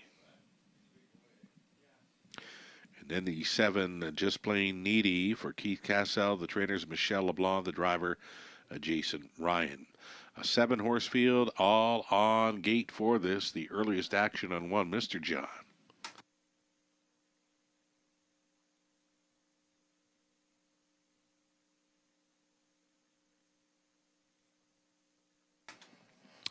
Here's a look at number 2, Sir A. Top selection for Robert Reed Jr. and myself. Just missing last time out. It appeared he was going to get the job done in that one, Robert, but Gringo Star, who's definitely been very sharp here in London, he actually came back on to pass Sir A. The Sir A was a winner halfway down the stretch, and just Gringo Star reborn just before the finish to grab the win. Yeah, it certainly looked like Surrey was marching off to a victory, and comfortably, really, until Gringo Star battled back, and that rival's already come back to win again. Yes. So that's a good form reference for, I guess, both Surrey and Mr. John. But Surrey, I thought, raced really well in that contest, and was racing off a qualifier, and a dominant qualifier at that. And one that has been, in good form as of late and looks good on the track right now. And I thought that he might be the better price of Mr. John, with that one having the rail advantage, and that's the way it's panning out right now at 5-2. Right on. Another one to consider, rail starter, Mr. John. This horse does his best work when on the lead. Little trouble passing them. He had a great trip there last time out and angled wide for the drive, but just could not make it up. Todd Borth stays on, of course, for trainer Katie McNeil. Definitely a player in this one. Number 1, Mr. John. Yeah, Mr. John, a big-time player in here, but you're right. It looked like he was kind of getting that perfect trip, and he might swing off them in the stretch and go by them both, but he just couldn't do it. I mean, he had every opportunity to kind of, get into a spot where he could pace past those two rivals, and he disappointed as the 2-5 favorite. Mm-hmm. Decent third at Mohawk Park before that, dominant victory over this oval 3 back, but I think you're right. He needs the lead. Without the lead, I think that he's probably going to finish wherever he lands. Yeah. Like you say, he doesn't like to pass them. 9-5 choices right now. Again, I still lean Surrey, but obviously the prices are moving in the wrong direction for us, Sugar. It's amazing how horses race from wherever they may sit in a race. Mr. John, we talked about it. We know he likes to lead. There's horses that love to pass. We saw Homie Joe on the lead tonight. I don't know if I can ever remember seeing him on the lead here in London in the early going, but if he didn't scope sick after the race, or he just must not like the front. The only thing I was right about in that race is that he would be sitting 2 and taking control prior to the quarter. That's what happened, but just wasn't happening for Homie Joe tonight. No, it was a very, just again, I think something obviously went amiss with like you said, maybe he didn't like the lead, or maybe he's sick, maybe he bled. I don't know, but it was a very uncharacteristic poor effort from Homie Joe. Yeah. But again, in kind of uncharted waters for him, right? Being on the engine. Yeah, exactly. Very rare that he's he's in that position that early. Yeah, he might have thought, that brush going to the lead at the quarter mile, maybe he thought the race was over at the half mile, right? It could happen. But the only other one we mentioned in that race really was Kenny Joe. He ended up winning. And then you've got Doc Paparazzi at 3-5. And then, these last few races, anything could happen. So you could have gone deep, races 10, 11, and 12, and been in line for a huge payout. There's only $37 live and in play with two more races to go on this pick 5. First couple of legs, they weren't that hard. No, they weren't. They weren't at all. Like we said, if we go too deep, it's Kenny Joe. And right now, again, this could play out to a massive payout if there's a little bit of a price peak to these legs. Well, there's no gimmies, and these last two races are about as wide open as I've seen through the night. I mean, you've got Surrey and Mr. John on the inside. If either one of those two get beat in here, we're talking about a whole lot more live money going dead throughout the pick 5 and pick 4 sequence. The starter has called them in for race number 11. It's post time. Here we go. Mr. John on the rail, then Sir A. Always Been Crazy. Sir Luck now taking late action here. Tuka Rasp, Pure Country Dance off the layoff. And then Just Plain Needy for the outside gate. 7 Noses behind the wings, top of the stretch. Race 11 Pacers, pickup speed. Here they come. They're off. It's on. Always Been Crazy. Tuka Rasp, but on the inside, Mr. John and Borth are coming on through. Mr. John likes it better on the lead, and that's where he's going. Mr. John on top. Always Been Crazy being left out there. He's gone on to Plan B and took back for a duck and tuck in third. Coming on for the deuce was Surrey. So setting up in program order right here. Single file by the quarter mile. Mr. John, Surrey, Always Been Crazy. Then Sir Luck now is 4th, 5th best for Tuka Rasp. 6 is Pure Country Dance. 7th and trailing is the 7, Just Plain Needy. 28 seconds flat. They cooked it up with some good early speed, and they're all following a 3-2 favorite in Mr. John. Mr. John being left alone here for Todd Borth. Surrey continues to tow along in second. Always Been Crazy, and a peek to the outside in 4th for Sir Luck. Now it appears he's going to get underway for Kelly. Tuka Rasp is still 5th, still 6th. Pure Country Dance. And a move to the outside by the trailer. Just Plain Needy. 58-1. Halftime speed. Courtesy of Mr. John. He got the breather. And now from the pocket, here comes Sir A. Sir A. They are sprinting.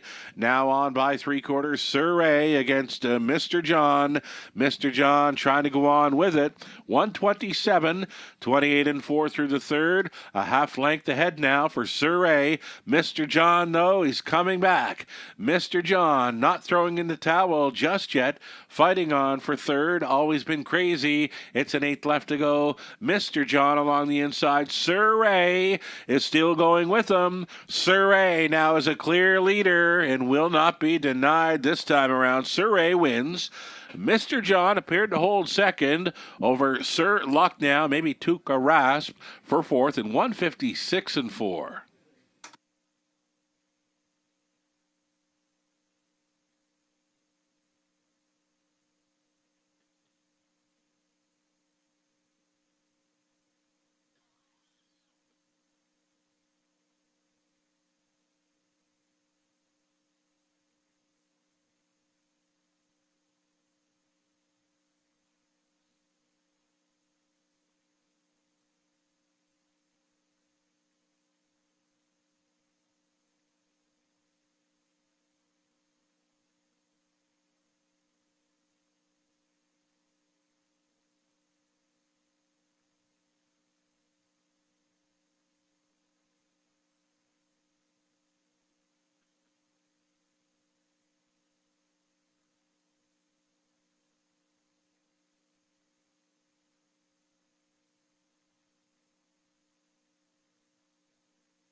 Unofficial winner number 2, Surrey here. 2, 1, 4, and 5. It is unofficial.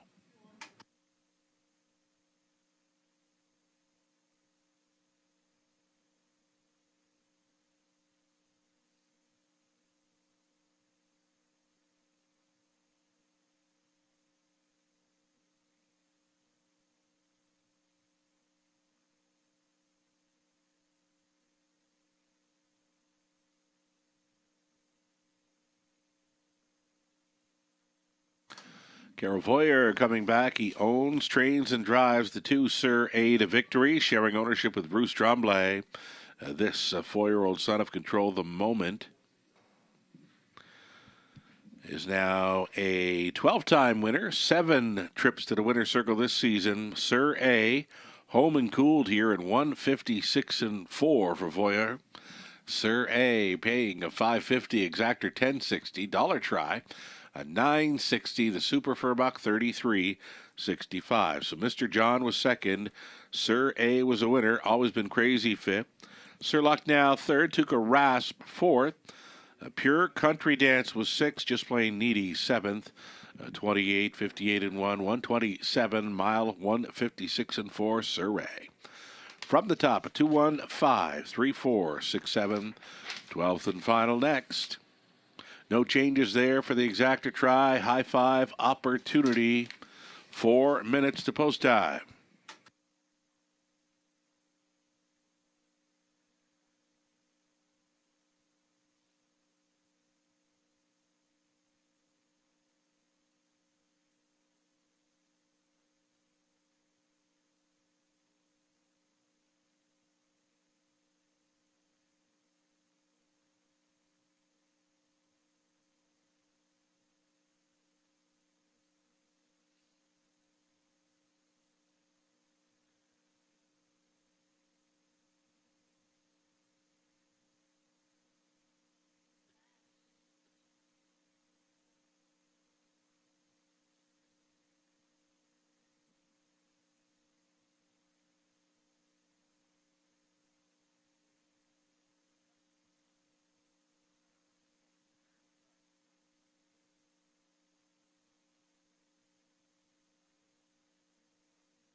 Here come your starters now. Now for race number 12, led by the 1, Crystal Dragon. It's Tyler Borth driving for owner-trainer Troy Cochrane.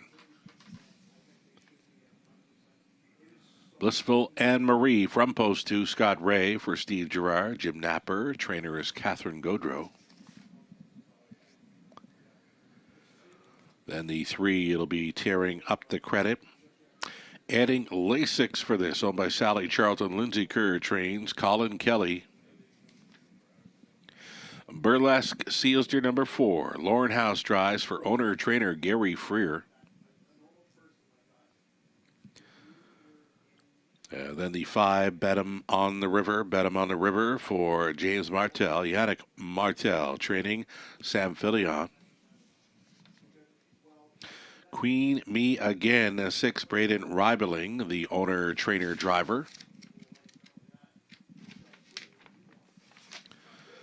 And then the 7, PDQ Hanover, Brett MacDonald for Joyce MP, along with Lisa Stewart. Ryan Stewart trains.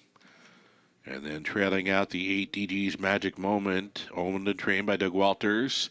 Johnny Hahn is in the sulky. Those are your starters then. For race number 12, it's the High Five Opportunity. Exactor Try also featured here.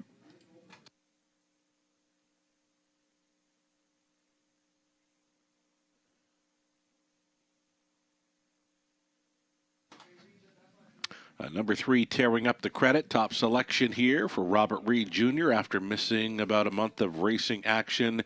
Will be adding Lasix for this. Will be facing a much easier than her normal competition. Yeah, definitely the right spot for tearing up the credit. The question is she ready to roll? Love the addition of Lasix. Love the post. Let the Colin Kelly's aboard. I mean, there's a lot of boxes being ticked, but will she be fit enough? Like I said, the version of her even earlier this year would be able to beat this group. You know, that what she did a few times last season too would have her winning for fun in here. But again, 1 to 5 on a horse that's been off for a month. Sugar. I mean, that's not really a recipe we like to follow. Right on. I got looking at the pick 5 will pay some decent returns considering the first few winners and even Sir A involved. Both pick 5s are in for some large returns this evening, and both featured some very heavy favorites throughout the sequence. Yeah, and Sir A was one for me that I thought that he was one you had to give the edge to in that race, right. And I mean, really, you had to find Sir Pugsley and be willing to go too deep. Against in the Homie Joe's race, yeah. That's all it really took. Yeah, pretty much. Because other than that, it's been fairly logical, and I mean, again, the payouts are mammoth considering what's come in. Here's the body language of 3 tearing up the credit right now. I mean, Colin Kelly was just briefly straight back on this mare, so looks to be good to go here. Right now, heavy action, 2 to 5. The only question mark would be the 1 month in between starts. But again, looks very good for being away from the races for a month. Yeah, absolutely. And I mean, this is the cheapest she's ever been in, right? Yeah. She's never been lower than this. So, I mean, that in itself should help perk her up. And you look at those last quarters and her most recent efforts, probably why the addition of Lasix is happening today. Sure. Okay. Crystal Dragon, you've got pegged as a player. Crystal Dragon with the rail. Tyler Borth on board. Tried a couple of starts up around Woodbine, Mohawk Park for the pop-up series. Back with friends here, but... it's got to show a little more in the end. We're talking about the 1, Crystal Dragon, Tyler Borth for Troy Cochrane, currently 9 to 2, your second choice. Yeah, I think this one, she can get off the gate decent enough. You should be okay. She's kind of one that I've always remembered as being more of a closing type, but she's shown a little bit of speed recently. I don't think Tyler's going to want to take her back off the gate. She'll probably get, put into play, and I think she can do in here. I mean, I think she should be one that you've got to use everywhere underneath. 9 to 2 is probably about the right price. Okay, 5, Bet 'em on the River. I really like this horse. I was suggesting maybe key up the 5, Bet 'em on the River. Sam Filion, O'Brien Award finalist for the Future Star. Sam Filion, Lone Drive on the card. It's in the finale here, so I I go back and I'm looking, I'm thinking, Filion, he hasn't been aboard a horse all night, and he has stayed around for race number 12 aboard the 5, Bet him on the River. That, to me, speaks volumes. It does. It's actually something that, I typically, look for because, he's not waiting around for nothing, you would think, right? Exactly. And the thing is, Bet him on the River, for me, last time, I watched that replay. I was really hoping I'm going to see a horse get locked in. She didn't. And that's against the boys, though. Right. So you kind of give her a bit of a pass. She kind of just finished off evenly, didn't have much pace in the stretch.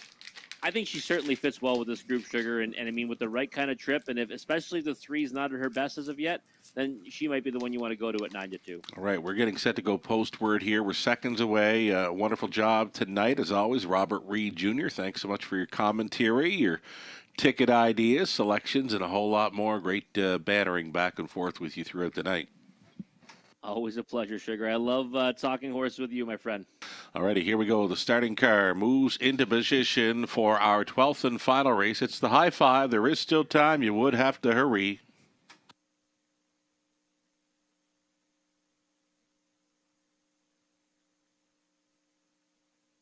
Going in behind, we've got Crystal Dragon, then Blissful Anne-Marie, tearing up the credit. Burlesque Sealster, Bet him on the River, Queen Me Again, PDQ Hanover, DG's a magic moment in that trailing spot.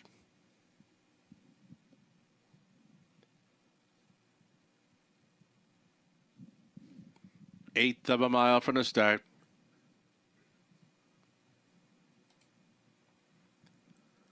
Twelfth race pacers are picking up speed. Here they come.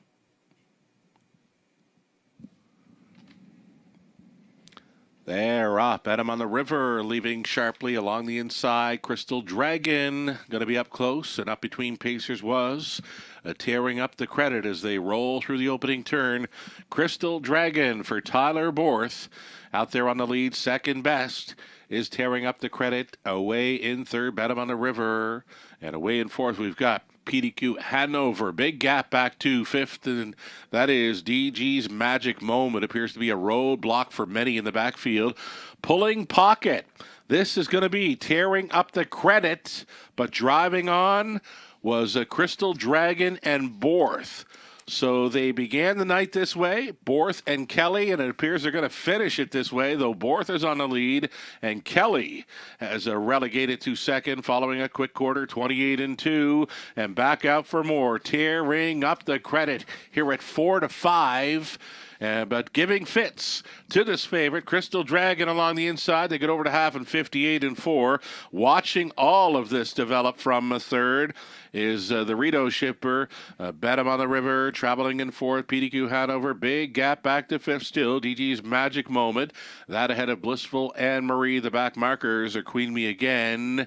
And along the inside for Burlesque Sealster down the backstretch. And the front two, nothing has been decided just yet.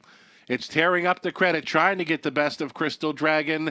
Bet him on the River continues in the top three. PDQ Hanover at 17-1 is going to get a huge shot for Brett McDonald. So too, DG's Magic Moment for Johnny Hahn, circling up 4 wide for this drive home in London. Show 'em if you got 'em time. And it's the white face of tearing up the credit still coming. PDQ Hanover, wide side. DG's Magic Moment and trying to come on through. Bet him on the River. PDQ Hanover, no, coming back was a favorite, tearing up the credit, survives a torturous trip. A Crystal Dragon, PDQ Hanover in the place photo, 202-2.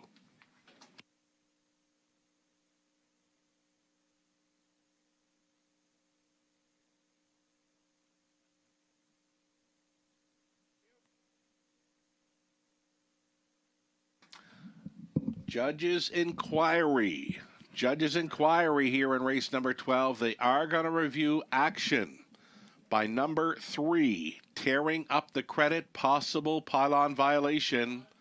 Holding all tickets till the result becomes official.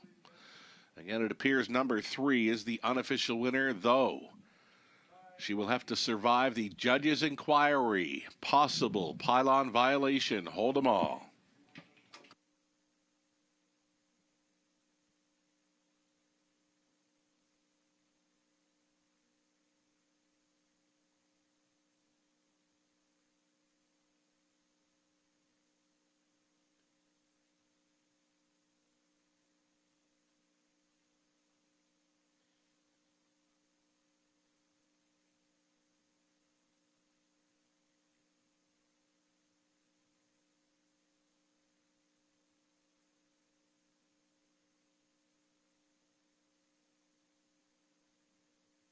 So again, the unofficial winner, number 3, Tearing Up the Credit, returning here. Subject of a judge's inquiry for the possible pylon violation. 3, 1, 7, 5, and 8. Your top 5 unofficial for the high five. Again, 3, 1, 7, 5, and 8. Top 5 unofficial. Tearing Up the Credit, the subject of a judge's inquiry for a possible pylon violation. Hold all tickets.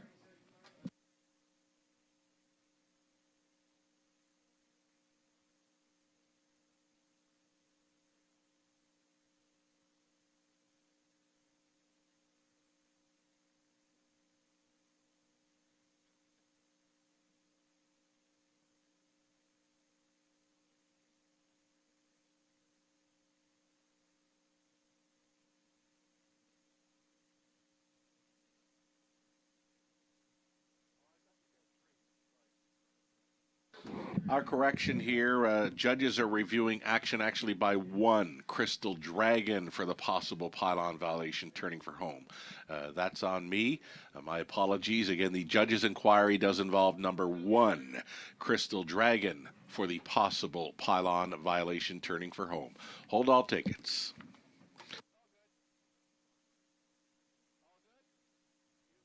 And as a result of the judge's inquiry, no violations. It appears 3, 1, 7, 5, and 8 is going to stand here. Again, no violations by the 1.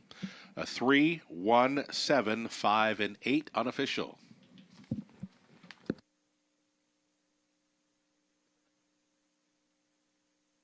There was Tearing Up the Credit back for the winner's circle photo.